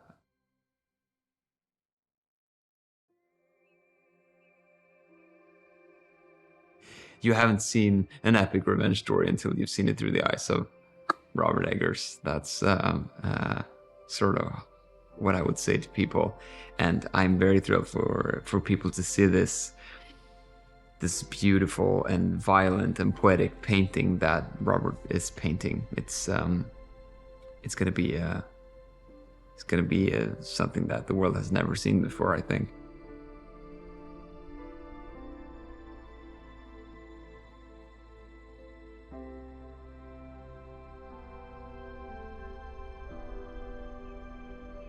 Thoughts that were dense, as far as, not kind of longer takes with a lot going on in the background, just rich frames that just kind of go on. So that was our goal, and I tried to, see how far we can take it with our limited experience level. Let's just go for it and take risks and see, reach for this thing. We're gonna fall on our face a few times, but that's just part of it. And so we're really doing our best to bring that. And I had a lot of, backlog of ideas going back to almost film school of all this technical stuff I wanted to try. And having the opportunity to do that was, hard to express how joyful that was, you know.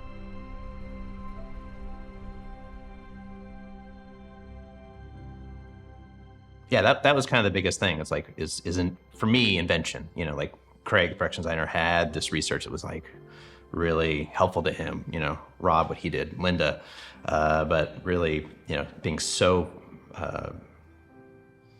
distant as far as the visual arts, you know, I had really nothing to go by. So it was just, that was the difficult thing, to sort of not have that guidance, because, you know, because even The Witch, we could look at paintings of a certain era, you know, but this, we didn't have that.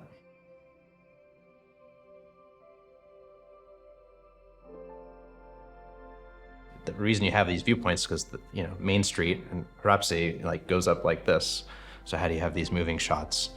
You know, I mean, we used, I learned about all kinds of new tools. You know, that was like a camera car with a crane on it, you know, because there's no other way to get this stuff. I mean, we carried, yeah, so that was a challenge there. But, you know, again, with the little V and the map, you know, we like Hamlet's Escape, you know, really planned to a T. We knew what it was. We knew that we had to take the backside of a house out to get him under the house. And I knew I had to tent it to make it look like it was actually under the house, even though it was open on the back, and, you know, how to, you know, again, puppeteering these hypothetical performers to execute this shot. But the hope is that it's, you know, I mean, maybe it is oppressive, but it's like that, you know, I really enjoy the idea that, like, you know, the camera is sort of, you know, knows everything. Like, you know, the camera is leading the action instead of the action leading the camera. You know, like, they really are linked together.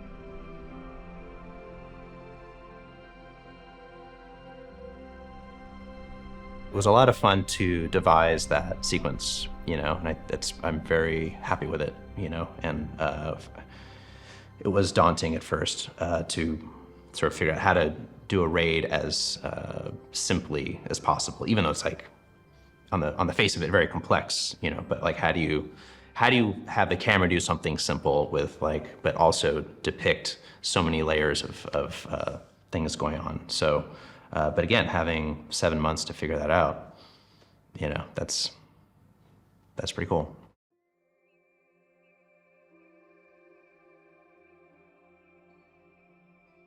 Fielder's Farm, visually wonderful. Not so easy to work there. I mean, we got really lucky because it's very windy there. And we shot some tests there I was working out my moonlight techniques for lighting there, and we were grounded both tests because of wind. So I really was worrying whether we could actually shoot there, but we already built the farm there. So that was a big concern.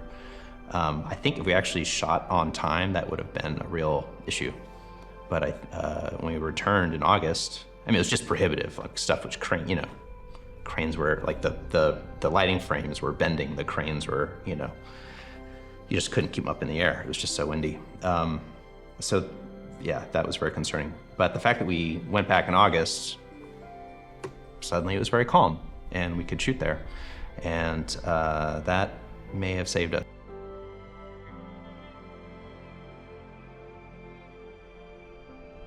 It was just like, you know, reducing things to the essentials, you know, which is kind of how would I put it? It's kind of a deceptive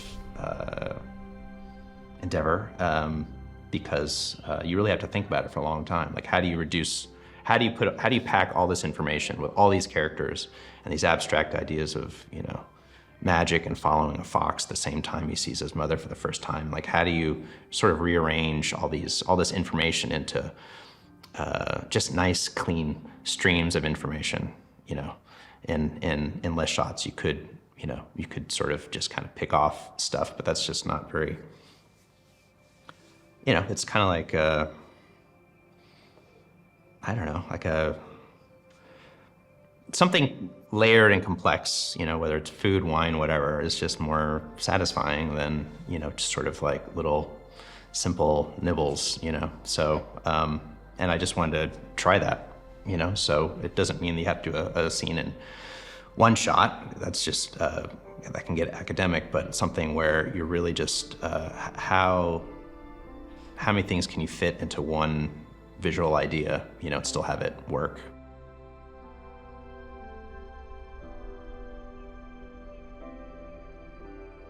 As far as like photographically, it was, for me, it was actually pretty neutral. It was more through the camera language that I really got to play. It wasn't, because there wasn't a lot of photographic texture I was putting on it, like my other stuff with Rob, or probably will do again. But so it really was all about what interests me as far as like telling a story in a pure way as possible, So I don't, it's not like Rhapsody is gonna have a strong blue tone and then you go inside, you'll have Firelight will look red and Overcast will look cool, but there wasn't anything heavy photographically put on it. That really it's all just kind of, what is the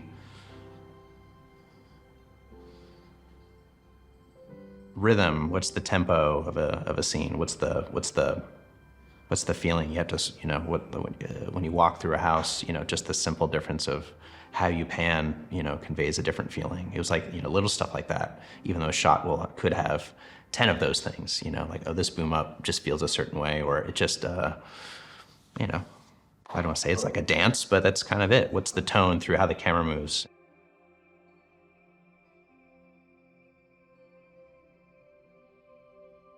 In this case, it was the Berserker priest with his, with his helmet and, his two staves or spears. And then he moves, and then you show a little bit more, and then you show the entire campfire, and you show, having that shot sort of unfold, and then it sort of sits there at a certain pace. And then when they go into a frenzy, that, it's then that we start moving around, and it's kind of this low angle coming around the fire, and the more that they intensify, the more that now we're gonna go in through the crowd and, pick out Alex and have our shot intensify. So trying to take our cues, our camera cues from what's going on, but at the same time, distilling it, getting rid of, just making sure it's all, simplifying it, hopefully in the best way possible. You're not gonna have these people going crazy and these people in a different mode, or, you're gonna sort of shape it to try to make it, I guess shoehorn it into whatever the purest version of itself it can be.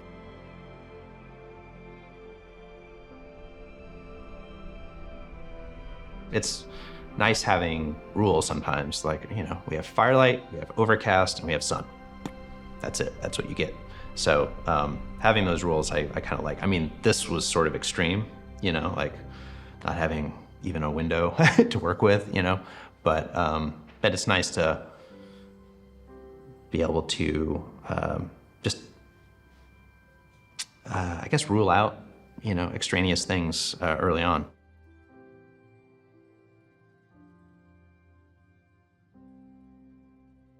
You want to fully use the set that's been built for this raid, which means you tend to see it from one side of the village, and assuming the audience, or, and hoping that the audience is going to assume that you're in the middle of the village, so you're only seeing half of it, but really you're seeing the whole thing. So that helps simplify it. Like if you sort of see the village from kind of one side of what we built, using the maximum depth throughout all the shots. So that sort of we sort of planted action that CC came up with.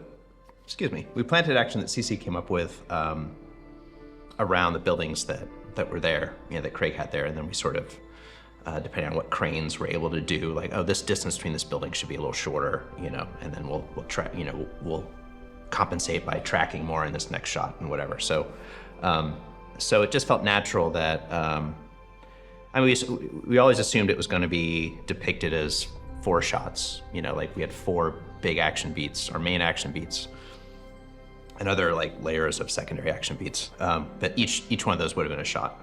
We're trying to be realistic. But when you just, when you're trying to work the depth of the set all the time, it's like, well, this just flows from left to right.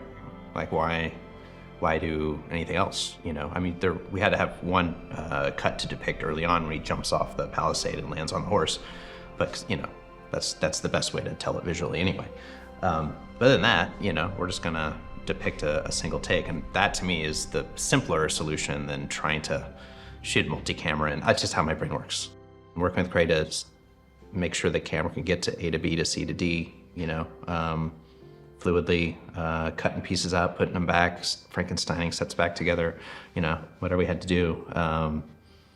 I probably am getting spoiled by him, but the art team are a little fiddling with, just background details of tables and props and, cheating things here or there to make the composition, So, big thing, art department, and then just Dutch pulling off these, and VFX, putting, big time, and finding ways to merge stuff together.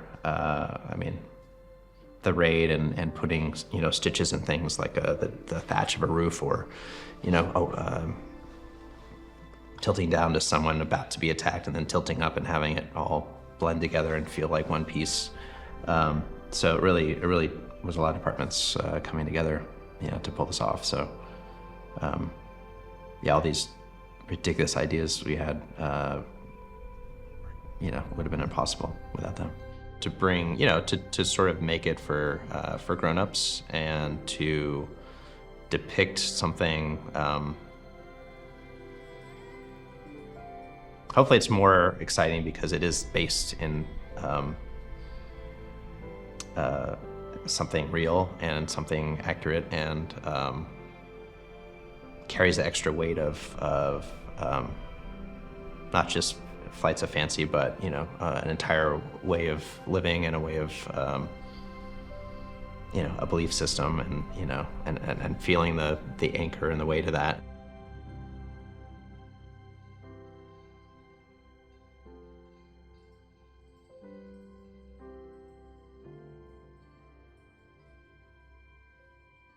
I had to come and see Robert and had my interview with Robert, and straight away I think we got on quite well from there.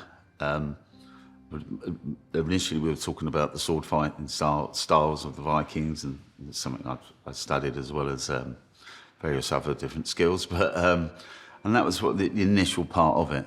And obviously then once I've gone through the script and read that, I like the authenticity of it. I just come from other big films as well, which I thoroughly enjoyed, but it was nice to get to something a little bit true and a little bit heavy and gritty,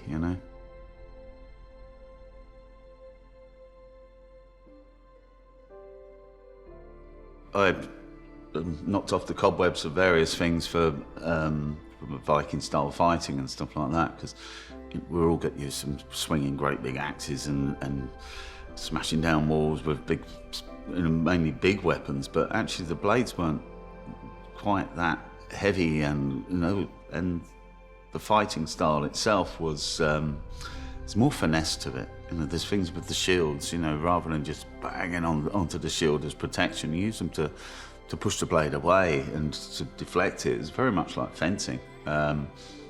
So that was good. So I went back and went to look over that. Been throwing lightsabers around for 3 years, so it's nice for me to work again with the heavier steel.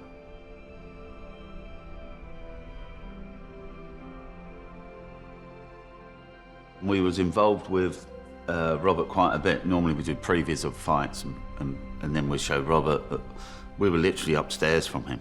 So he would come up, look at a fight as well, get involved with it as well. So that was one of the most enjoyable parts of it, because then you're not barking up the wrong tree or running down the wrong road. It's the boss is there and he's come to see it. And he made changes as well. I'd quite like this, quite like that. Obviously then we start training with our actors, and you have to work to their ability. On this film there's only one camera, so to get your cuts in there is very, very difficult. And so that was a process for me to learn as well. There's no cheats, I'm using my actor.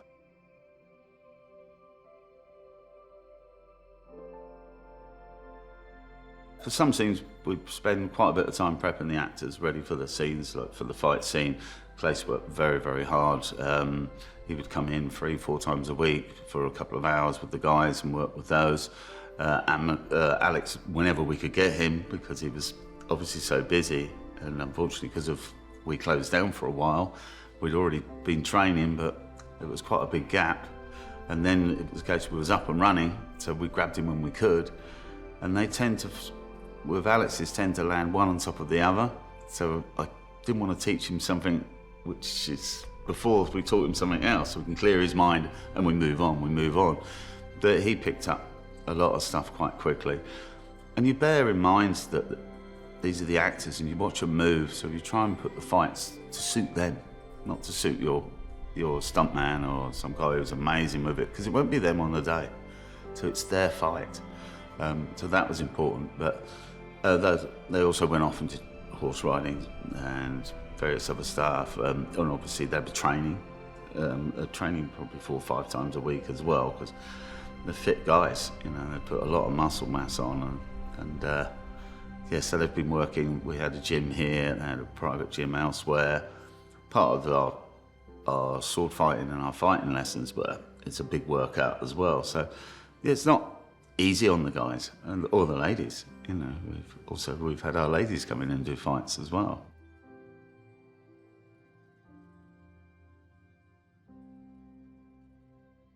When you talk about stunt-wise, I talk about fights because they were one of the biggest things we did and the battle we did. But no, I mean, we were rowing boats, we were swimming in the sea.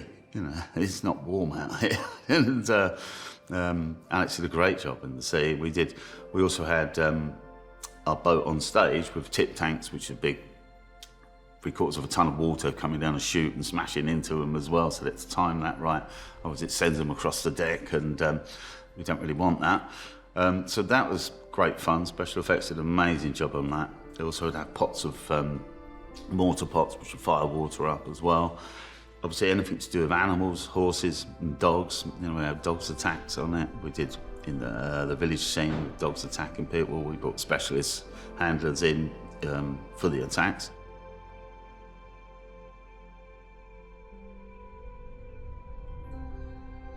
All the cast have been amazing, and they've all been fabulous to work with.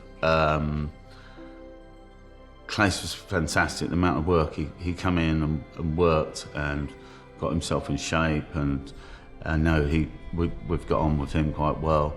Alex is a dream, and that boy can act as well. It's so that's he works very closely with his double. You know, they're bigger boys than me. So I can do a move and actually my double will go. It sort of suits him a little bit better, so they can go away and work with it. So those guys got on well.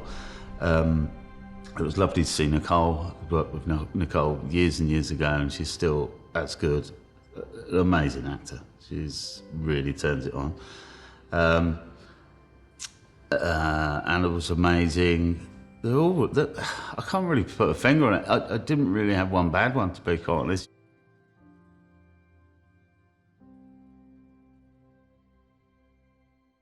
Swords from the sword masters, from the armory that they would write down. We had an authentic sword which they brought in, and Robert was showing everybody this is the real one. It's been dug up. It was a bit of a mess, but you know, it would be over all them years. But and it was nice to be involved with it. And the props, I mean, they're amazing. If something would turn up, everybody would look at it. That would go. If it wasn't right, it wouldn't even go in the background. That's not on the set. So I think it was a big part of it. Even the boats, I mean, they built those boats. They're amazing. Yes, so authenticity, I think I got it right that time. I think it was bang on the money as far as I'm aware.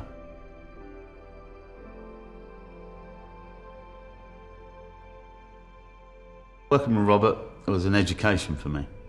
I really got on well with him. I think I did anyway. We had some fun, some good times, and some head-scratching times together. And I did learn a lot from him, you know, from a side which I don't overlook, but I'm not that interested in so much. Might be a bit too hearty for me or two, but I really got into it and really enjoyed it, and he educated me with things like, why is he doing this in the story? And, well, that's what everybody would expect him to do, so not everything is expected or corny as what we think. So there was a big mind process in it as well, and he would involve me quite a bit with things which don't nothing to do with stunts, but it would help me with the flavour for later on. So he was a clever man with that, the governor. No, he was a dream to work with.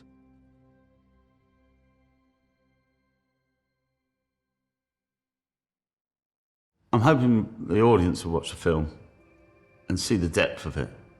It's deep. There's a lot more to it than, especially with the fight. It's not two blokes going bang, bang, bang, bang, bang. We can do that all day long. But there's more to it. Trying to get those looks of the acting. It's rich. If you look really closely at it, it is rich. I want to see when it is fun, enjoy the fun, because within it, there's some fun characters in it, and the hardship of it all. It was a hard time, especially for the slaves and that. It's just, and look at the way they shoot, the beautiful colours, the richness of it. My big word about the film, I'd say richness, and the script. Stick with it, because it's all in there. So it's just very clever.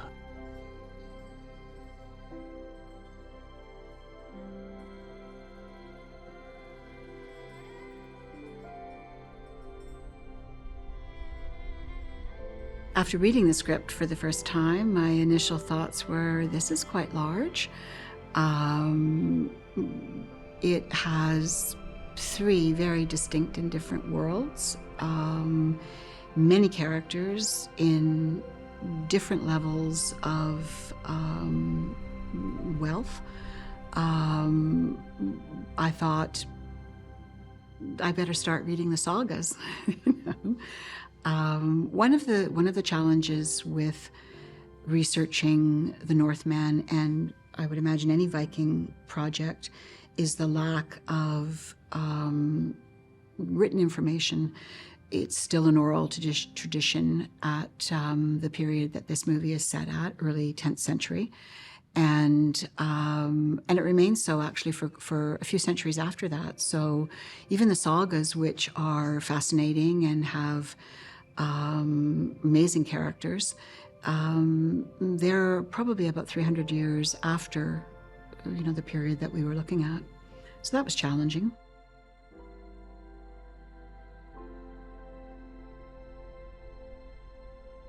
Robert is exceptional to work with as a director, because he's a writer-director. When he is starting to think about the characters, starting to write the characters, starting to write the script, and through his process of writing,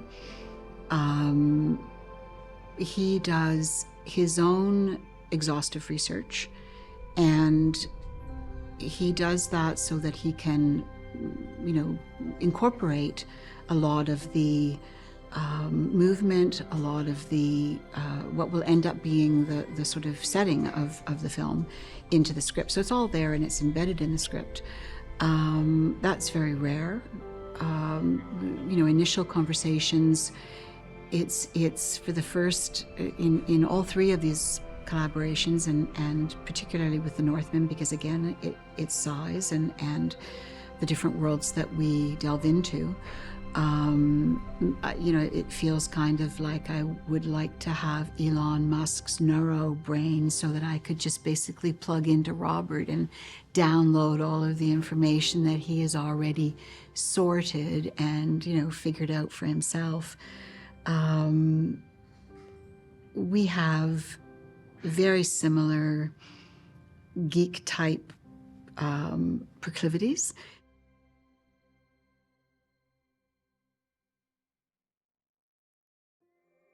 I started the Northman with an incredible amount of information, and to that I added more research, and then sort of started off down the path of, so how is this made? Why is this made? What does it mean, as pertains to the textiles or the construction techniques? And so always taking things back to Robert and saying, this is what I found about that, or this is what I found about this. And, he was always excited by, adding the layers and adding the layers.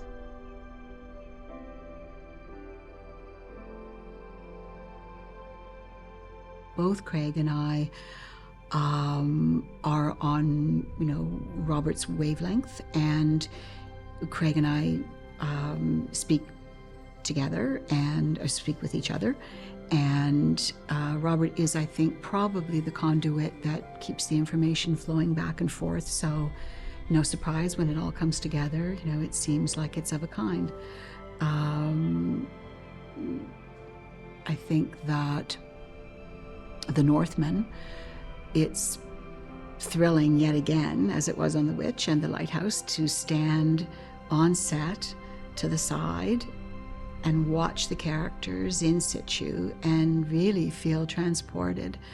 It's thrilling.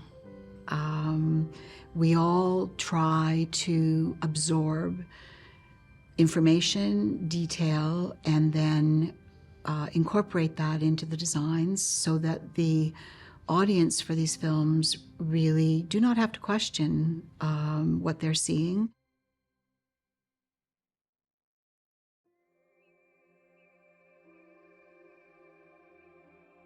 I would be thrilled if the audience for the Northman are transported, if they feel that what they are seeing in the story feels authentic, if it moves them, if it makes them curious.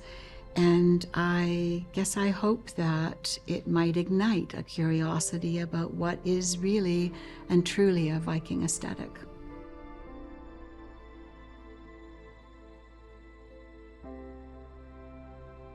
This is the First World, Harafancy, which is the largest and wealthiest community. We have our queen, played by Nicole Kidman. We have our king, played by Ethan Hawke. His brother, played by Claes Bang. And we have young Prince Amleth, who then becomes our lead, the fantastic Alexander Skarsgård. This community really illustrates high status Viking clothing. It has luxurious costumes. Queen Guthrum and King Orvindil definitely have the most evidence of high status. In Land of the Rus, the Vikings are dressed in with a more Eastern influence. So their tunics are linen and not decorated with tablet weaving to the same extent as you would see in Harafancy, which is tunics made of wool and decorated with tablet weaving. There's a huge battle in Land of the Rus. We see our berserkers first in their, normal everyday Viking wear when they land, and then we see them that night in fur costumes. They have personas that are either wolf or bear, and Amleth has his own very special version, which is a combination of the two. The idea being that the wolf are personalities that are intelligent and speedy, perhaps a bit more wily, and the bear is the brute force, the strength, and his is a combination of the two, and consequently his costume was twice as heavy as all the other actors. Both of these worlds, Viking and Slav, is very difficult to research because there are not many surviving pieces, and they are literally pieces. There's not one complete garment, and there certainly is not one complete outfit for Viking research. So the Slav research sort of presented itself bit by bit by bit. It was incredible, actually, to be on set. You know, there is so much detail and so much energy spent on trying to, you know, make the costume sets, props, everything as authentic as possible. And then when you add to that the horses, the stunts, the camera work, it was really, you know, like being shot back in time. Fjölnir's character, unlike the king, his brother, does not have the same taste for conspicuous consumption and wealth. He works. He worked as a foreman for his brother when he was at Harafancy, and here he works to benefit his family. He's dressed well. He's dressed in high status colors, which at the period would have been madder root red or blue. Blue created from, all of this is plant dyed material. So that would be created from woad or indigo. And the greens, which are from Retsetta and indigo mixed. And a really complicated and amazing material textile production. You know, it was one of the commodities that Vikings really valued. It took a very long time to collect the wool, to spin the yarn, to then weave on these vertical looms that were what the Vikings used. We see this in our research because there are so few actual examples. Our research comes from artwork of the period, so things that are images that are engraved in metal or carved in wood or woven into tapestries. And so we tried to, we did really keep that in mind with the silhouettes, and it was pretty thrilling actually to, you know, research and then get to the work of making all of these costumes, and then come across a reference months later and think, it's another example of, you know, the line of that dress, or, you know, it's real geek stuff. We have sort of small side scenes that happen, and they are with supernatural characters, magical characters. We have a Valkyrie, we have a sorcerer, and we have a warrior king who is a mound dweller who possesses the magical sword Dragur that Amleth must steal in order to be able to carry out his revenge. So the research and certainly the fabrication for those costumes was really fun and difficult. We also have an area in the film called Place of Visions, and those are characters, 5 performers who were dressed in clothing and armor from periods ranging from 50 AD to 750 AD. And they're meant to be dead, so their distressing and breakdown was an incredible job. Claes Bang, who plays Fjölnir in Harafancy, at the top of the film, Claes actually wears one of my favorite costumes, if not my favorite costume. It is for the assassination scene. He wears a shaggy cloak, which is, which actually was a commodity that Vikings traded.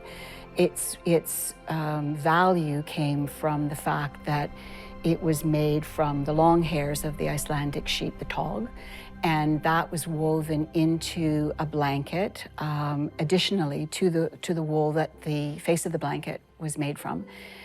And so this rendered it incredibly warm, obviously really important in that climate, and waterproof. So for a seafaring nation, that was also very valuable. So these Varafeldir were traded as a commodity along with vadmel, along with gold, along with silver, along with slaves.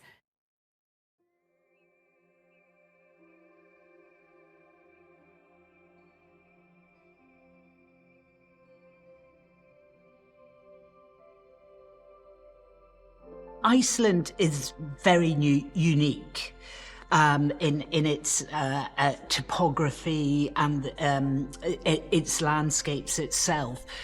You can have beautiful flat green fields and lovely green rolling hills, and then of course you've got the volcanic areas and all of those plateaus, which are completely different geological materials. So what I tend to do, and the best way of doing it, is almost breaking Northern Ireland up into different regions. And so we know that way down in County Down, in South Down, in the Mournes region, we've got our very barren peatland, bogland, rocky landscapes. You then start sort of moving up towards County Antrim, North Down and County Antrim, and that's where you start getting these beautiful big rivers, fertile flat landscapes. And then as you travel further up to the north coast, that's when we've got our very dramatic coastal cliffy landscapes. So that was the best way that I could found of attacking it, really, is breaking it up into those regions and then placing the story countries into those regions.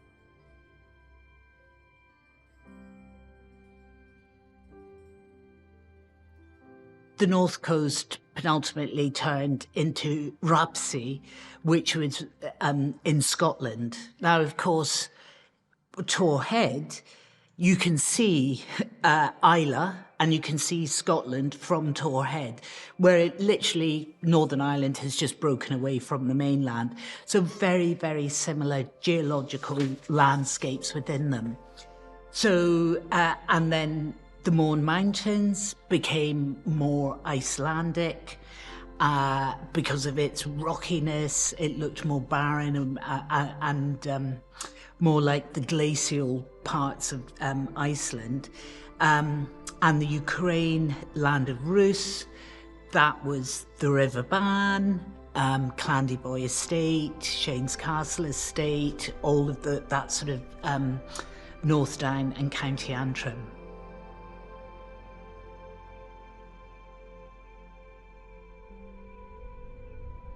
Tor Head itself, the headland, it literally is a peninsula right out in the sea. And that was from a design point of view, from a director's point of view, from the DP's point of view. It was going to give us the best drama and do the best storytelling for us.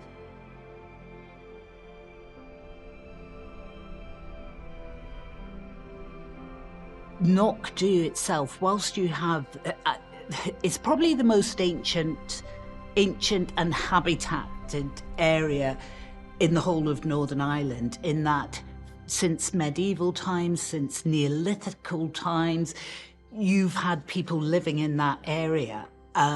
You've got a fort promontory up on the top of the cliffs there. You have burial mounds much further up the valley. You have a Neolithical grave on the other side. But within those rolling hills where we placed and built our village is actually outlying medieval old structures within there which have been grown over. So there's, whilst again to the naked eye, as you're walking about, you would never really know this, but there have been villages, people living on that landscape for thousands of years, which is really, really wonderful. So I worked very, very closely with the historic division, and the archaeologists came up. We worked hand in hand, and the archaeologists came up once a week. We went through exactly how we were going to protect the area, the areas that we were working in. So it worked very well indeed. So quite accidentally, I think I probably picked the most historically accurate place to put this Viking village.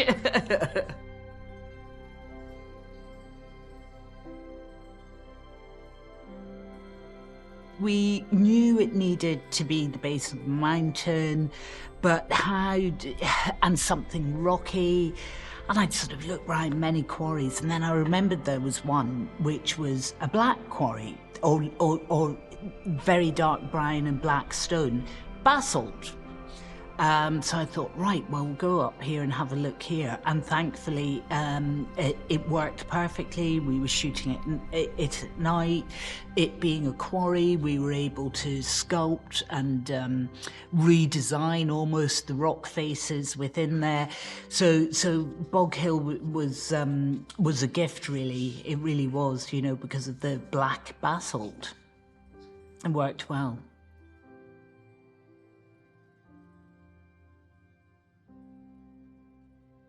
So at which point we sort of brought it down to, okay, we'll take the ice element out of it. And then there's a game called a Nat Licker, which is sort of a mix between, well, it's Viking, shinty, or hurling, if you like.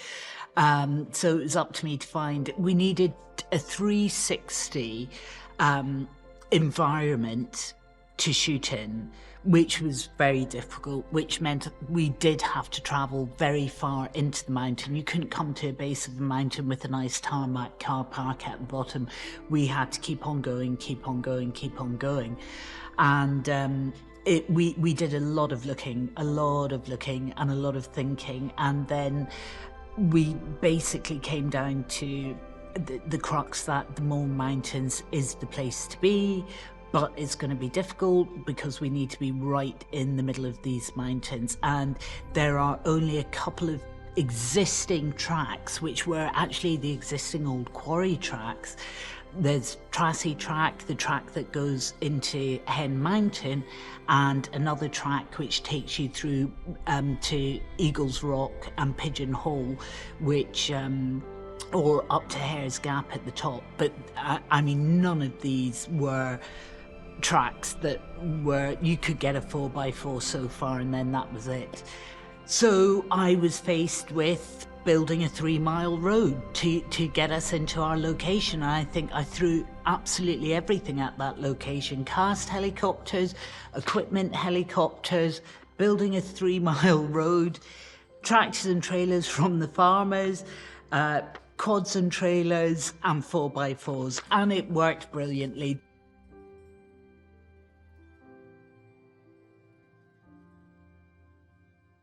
I've had a great time with Rob, really great time. And, you know, I'd like to say that I think we're both friends and we're good friends after it. It was a huge... First time I met Rob was when they'd just been scouting in Iceland, and then the whole team came to me and showing them locations here for the first time. So it's always quite a sort of pressurized moment at the beginning, but we got on very well. He loved what he saw.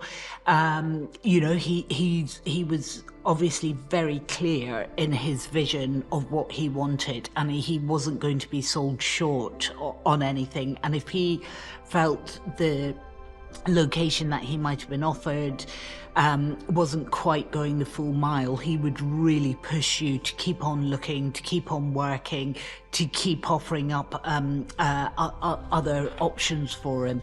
So the majority of the time he was very, very happy with what he had, with the odd occasion where, for instance, the Nat Licker game, he really, really wanted something very, very special, and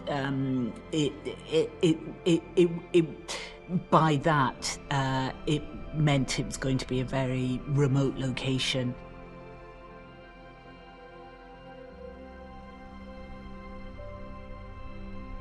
Essentially, having built these Viking boats, it was then trying to find.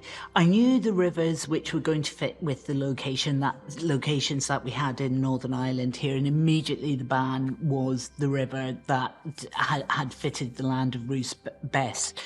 And even when Rob and I actually looked at historically the real river that he was referring to in the Ukraine, in Russia, when you then looked at pictures of the Ban, they were exactly the same. So it was great that way.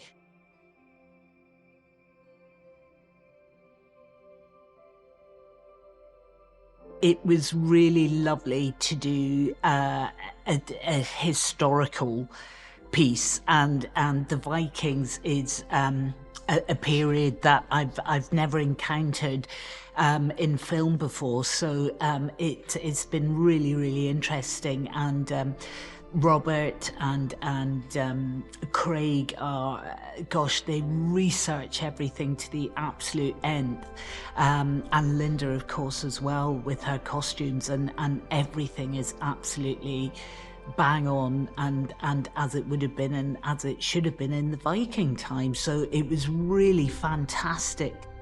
I really hope that they are just blown away by, and I think it will be visually, it will be so rich, and it'll be, you know, to the eyes and to the ears. I think it will be sensational. I just really hope they go away feeling that we've not only told a very entertaining story, an emotional story, and it's got them, and it's got them thinking, but also that it's believable that, you know, that was Scotland. Rapsy was Scotland. Thulnia's farm was Iceland.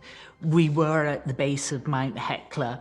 We were in Russia, in the Ukraine, and I think visually there's, and from my point of view, visually there's enough epicness within the landscapes to really transport them and hopefully transport them back to the Viking Age.